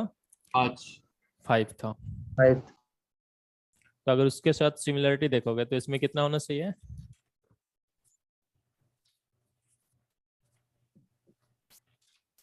सर इसमें 3 होना चाहिए। इसमें 3 होना चाहिए, इसमें 4 आएंगे। देखो एक तो एक सेंट्रोइड पे होगा, है ना, सेंट्रोइड पे होगा कि नहीं? किसी भी तीन इक्वल वेक्टर, 3 इक्वल वेक्टर अगर एक दूसरे के साथ 120 पे एक्ट करता है तो नेट फोर्स कितना होता है? और नेट वेक्टर फील्ड क्या होंगे? 0 होंगे ना। Yes, sir. सो यहाँ पर भी सेंट्रोइड पे देखो जो इलेक्ट्रिक फील्ड होगा वर्टिस पे जो चार्ज रखे गए उसके वजह से ये वाला और ये वाला एक दूसरे के साथ कितना एंगल बनाए गए? 120। तो सेंटर पे सेंट्रोइड पे इलेक्ट्रिक फील्ड क्या होंगे? 0। ठीक है। अब देखो अगर मैं इस तीनों साइड बराबर अगर एक परपेंडिकुलर बाइसेक्टर ड्रॉ करो, इस लाइन बराबर, ठीक है, सेंटर पे इलेक्ट्रिक फील्ड है 0। उसके बाद अगर आप इस साइड पे इलेक्ट्रिक फील्ड, सुपरपोजिशन प्रिंसिपल आप लोगों को पता है, उससे आप कैलकुलेट करके देखना, इस साइड पे इलेक्ट्रिक फील्ड इस लाइन से बिलो, मतलब सेंटर से लेके इस साइड पे जो इलेक्ट्रिक फील्ड का वेरियस डायरेक्शन जिस बराबर होंगे, इस लाइन के जस्ट आउटसाइड पे इलेक्ट्रिक फील्ड का डायरेक्शन क्या होंगे? उसके ऑपोजिट डायरेक्शन हो जाएंगे, Yes, sir. है ना। और देखो इस लाइन बराबर कोई भी इलेक्ट्रिक चार्ज है क्या? नहीं सर। नहीं है। तो हर पॉइंट पे इलेक्ट्रिक फील्ड का वैल्यू क्या होना चाहिए? फाइनाइट होना चाहिए, Yes, sir. है ना। फाइनाइट है तो क्या होंगे यहाँ पे? सो इनिशियल इलेक्ट्रिक फील्ड जो है वो इस डायरेक्शन पे होंगे, सो इसके वजह से नेगेटिव रहेगी, और फिर एक लाइन से आपको ऑपोजिट डायरेक्शन पे होंगे, उसके बाद इलेक्ट्रिक फील्ड का वेरिएशन कुछ ऐसे होंगे। ठीक है, ये वेरिएशन है। सो देखो इस पॉइंट पे इलेक्ट्रिक फील्ड का वैल्यू क्या होंगे? इससे पहले नेगेटिव डायरेक्शंस पे था इसीलिए मैंने डाउनवर्ड ड्रॉ किया। इससे पहले ऑपोजिट डायरेक्शंस पे हो जाएंगे, यहाँ पर इलेक्ट्रिक फील्ड इस डायरेक्शंस पे होंगे, यहाँ पर इस पॉइंट से क्रॉस करने के बाद इलेक्ट्रिक फील्ड का डायरेक्शन इस बराबर हो जाएंगे। तो क्या होंगे? एक पॉइंट पे क्या होंगे? 0 से पास करेगी ना। Yes sir. यस सर इस तरफ इलेक्ट्रिक फील्ड लेफ्ट की तरफ कैसे? वो आप एक बार सुपरपोजिशन प्रिंसिपल करके देखना, ठीक है, तो वो आपको पूरा कोऑर्डिनेट पता है। करना अब पड़ेगा। बस यहाँ पर ओरिजिन मान लो ऐसे करके, है ना, और उसके बाद यहाँ पर कहीं पर भी ओरिजिन मान लो, और फिर इस एक्स का वैल्यू जो भी यहाँ पर लोगे ऐसे ही मान लो, तो एक्स का वैल्यू बेटर होंगे कि आप इस लाइन बराबर ही ओरिजिन मान लो, इससे आप एक्स एक्सिस मान लो, इससे वाई एक्सिस मान लो, ठीक है। तो ये पॉइंट आपको पता चल जाएंगे, और उसके बाद इसका वेरिएशन देखोगे अगर आप, तो अगर आप देखो मान लो से इस पॉइंट पे आपका इलेक्ट्रिक फील्ड फाइंड आउट करना है, तो इसका अगर हम डायरेक्शन देखें तो कैसे फाइंड आउट करोगे? इसके वजह से इस बराबर होगा, यस सर। Yes sir. इस चार्ज के वजह से इस बराबर होंगे, यस सर। तो ये दोनों देखो इस बाइसेक्टर लाइन से सेम डिस्टेंस पे होगा, तो नेट इलेक्ट्रिक फील्ड इस डायरेक्शन पे होगा। Yes sir. और ये चार्ज उसी लाइन के ऊपर है, तो इसके वजह से भी इलेक्ट्रिक फील्ड इस डायरेक्शन पे होंगे। Yes yes. तो इस लाइन को क्रॉस करने के बाद किसी भी पॉइंट पे इलेक्ट्रिक फील्ड का डायरेक्शन ऐसी रहेगी। यस बट जैसे हम इस पॉइंट पे अगर हम देखें इलेक्ट्रिक फील्ड क्या होंगे? 0, है ना, सेंटर पे। लेकिन सेंटर से अगर हम थोड़े से डिस्टेंस ट्रैवल करें, आप देखो ये डिस्टेंस और ये डिस्टेंस छोटा होंगे compare to this distance. Yes तो इसके वजह से इलेक्ट्रिक फील्ड ऐसे होंगे, इसके वजह से ऐसे होंगे, तो इन दोनों का भी अगर हम रिजल्टेंट देखें तो इस इलेक्ट्रिक फील्ड का डायरेक्शन ऐसे होंगे, यस। इन दोनों का वजह से। और इनके जो डिस्टेंस है कम होगा कंपेयर टू इस डिस्टेंस, जिसके वजह से नेट इलेक्ट्रिक फील्ड का डायरेक्शन क्या होंगे? टुवर्ड्स लेफ्ट की तरफ होंगे, ठीक है। सो इनिशियली कुछ रीजन, कुछ डिस्टेंस तक इलेक्ट्रिक फील्ड का डायरेक्शन इस डायरेक्शन पे होंगे, और उसके बाद जो इलेक्ट्रिक फील्ड का डायरेक्शन इस बराबर होंगे, और इस लाइन बराबर कोई भी इलेक्ट्रिक फील्ड नहीं है, कोई भी इलेक्ट्रिक चार्ज नहीं है, तो हर पॉइंट पे इलेक्ट्रिक फील्ड का वैल्यू क्या होना चाहिए? कंटिन्यूअस होना चाहिए। तो किसी न किसी पॉइंट को 0 लाइन से पास करेंगे, यस सर। है ना। तो अगर 0 लाइन से पास करेंगे तो यहाँ पर एक पॉइंट मिलेंगे जहां पर आपको इलेक्ट्रिक फील्ड क्या मिलेंगे? 0। सो इस पॉइंट को हम क्या बोलेंगे? Neutral point. सिमिलर अगर हम इस साइड का भी एक बाइसेक्टर लाइन ड्रॉ करें, यहाँ पर भी इलेक्ट्रिक फील्ड हमें क्या मिलेंगे? 0, क्योंकि सिमेट्री की वजह से जैसे यहाँ पर मिले यहाँ पर भी ऐसी वेरिएशन होंगे, और यहाँ पर भी हमें ऐसी वेरिएशन होंगे। तो टोटल कितना न्यूट्रल पॉइंट मिलेंगे? 1 2 3, और यहाँ पर सेंटर पे एक है 4। कितना मिलेगा यहाँ पे न्यूट्रल पॉइंट? 4 होंगे।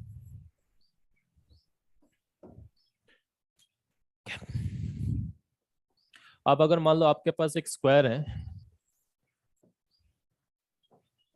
और इस स्क्वायर का जैसे क्वेश्चन नंबर 7 पे है, सारे स्क्वायर पे जो चार्ज था वो आइडेंटिकल चार्ज था, ठीक है।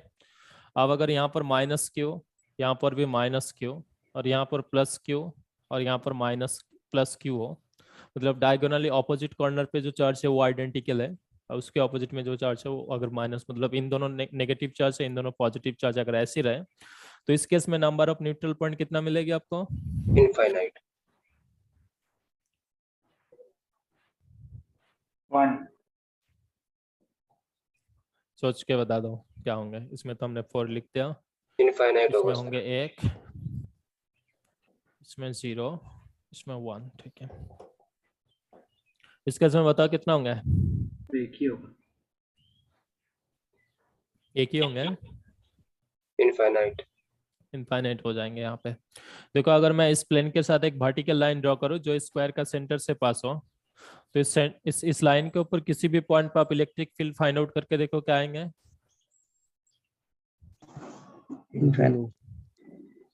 किसी भी पॉइंट पे अगर आप इलेक्ट्रिक फील्ड फाइंड आउट करोगे, से मान लो इस पॉइंट पे हमें इलेक्ट्रिक फील्ड फाइंड आउट करना है, ठीक है, तो इस पॉइंट पे इलेक्ट्रिक फील्ड पॉजिटिव चार्ज है, तो पॉजिटिव चार्ज की वजह से इलेक्ट्रिक फील्ड ऐसे आएंगे, ये भी पॉजिटिव चार्ज है, इसके वजह से इलेक्ट्रिक फील्ड ऐसे आएंगे, तो इन दोनों की वजह से अपवर्ड होगा रिजल्टेंट कंपोनेंट।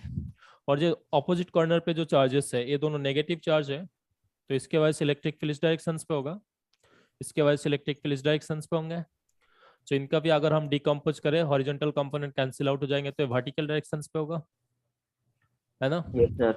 सो देखो ये सारे चार्ज का मैग्नीट्यूड सेम है, यहाँ से जितना डिस्टेंस है यहाँ से भी उतना ही डिस्टेंस है, तो ये वाला कंपोनेंट ये वाला कंपोनेंट को भी क्या करेंगे?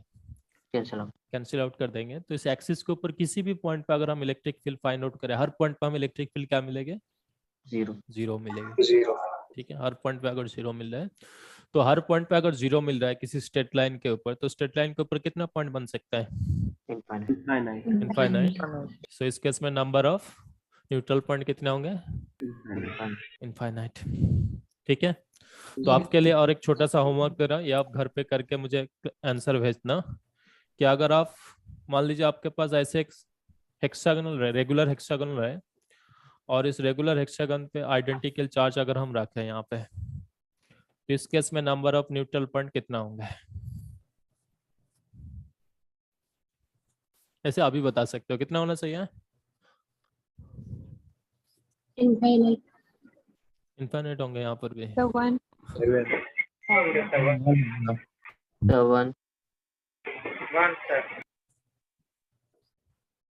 थोड़े से सोचो, इसके साथ कंपेयर करना, इस वाला के साथ कंपेयर करना और फिर बताना, ठीक है? 7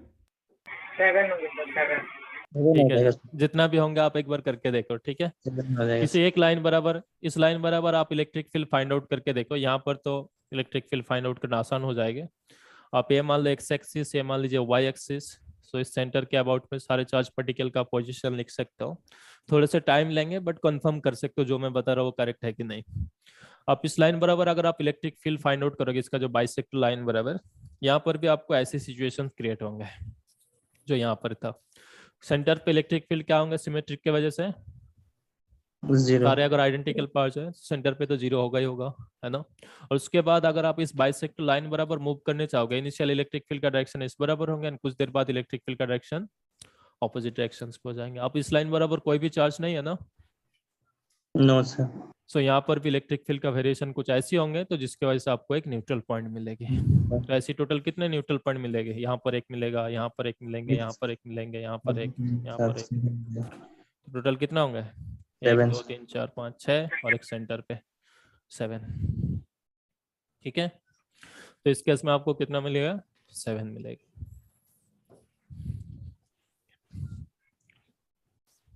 सर ये स्क्वायर वाला एक सेकंड रिपीट कर दीजिए। इनसे स्क्वायर ये वाला जो अभी बोर्ड पे ड्राइंग करके रखा हूँ। यस सर, सर इसमें एक्सिस पे समझ में आ गया, लेकिन सर उसके बाद सर नहीं समझ में। यहाँ पे इलेक्ट्रिक फील्ड जीरो, ये समझ में आ गया सर, लेकिन बाकी कहाँ? बाकी इन्फिनिटी कैसे लिखा है ये समझ में नहीं आया क्या? Yes sir, yes. इनफाइनाइट इसलिए लिखा गया है कि देखो मैं इस पॉइंट को यहाँ पर कंसीडर करो, ये भी एक्सिस के ऊपर ही है ना? Yes sir. तो यहाँ पर भी इलेक्ट्रिक फील्ड क्या होंगे? जीरो ही होंगे। यहाँ पर भी जीरो, यहाँ पर भी जीरो, यहाँ पर भी जीरो, यहाँ पर भी जीरो। सो एक स्ट्रेट लाइन के ऊपर कितना पॉइंट आप ड्रॉ कर सकते हो? इनफाइनाइट पॉइंट ड्रॉ कर सकते हो ना, तो इसीलिए इसमें क्या होंगे? Infinite number of neutral point मिलेगी। Okay sir. वाली लेकिन स्लाइड दिखा प्लेन में दीजिए तो सर जिसमें वही definition लिखाई इसी थी। की तरह सिमिलर होगा क्या होंगे? सर। अगर इसके प्लेन में देखें तो सर वो सर इसी की एनालॉजी होगी ना, ये जो सॉल्व कर रहे हैं क्वेश्चन। हाँ तो एक बार वाली स्लाइड दिखा दीजिए जिसमें डेफिनेशन लिखाई थी।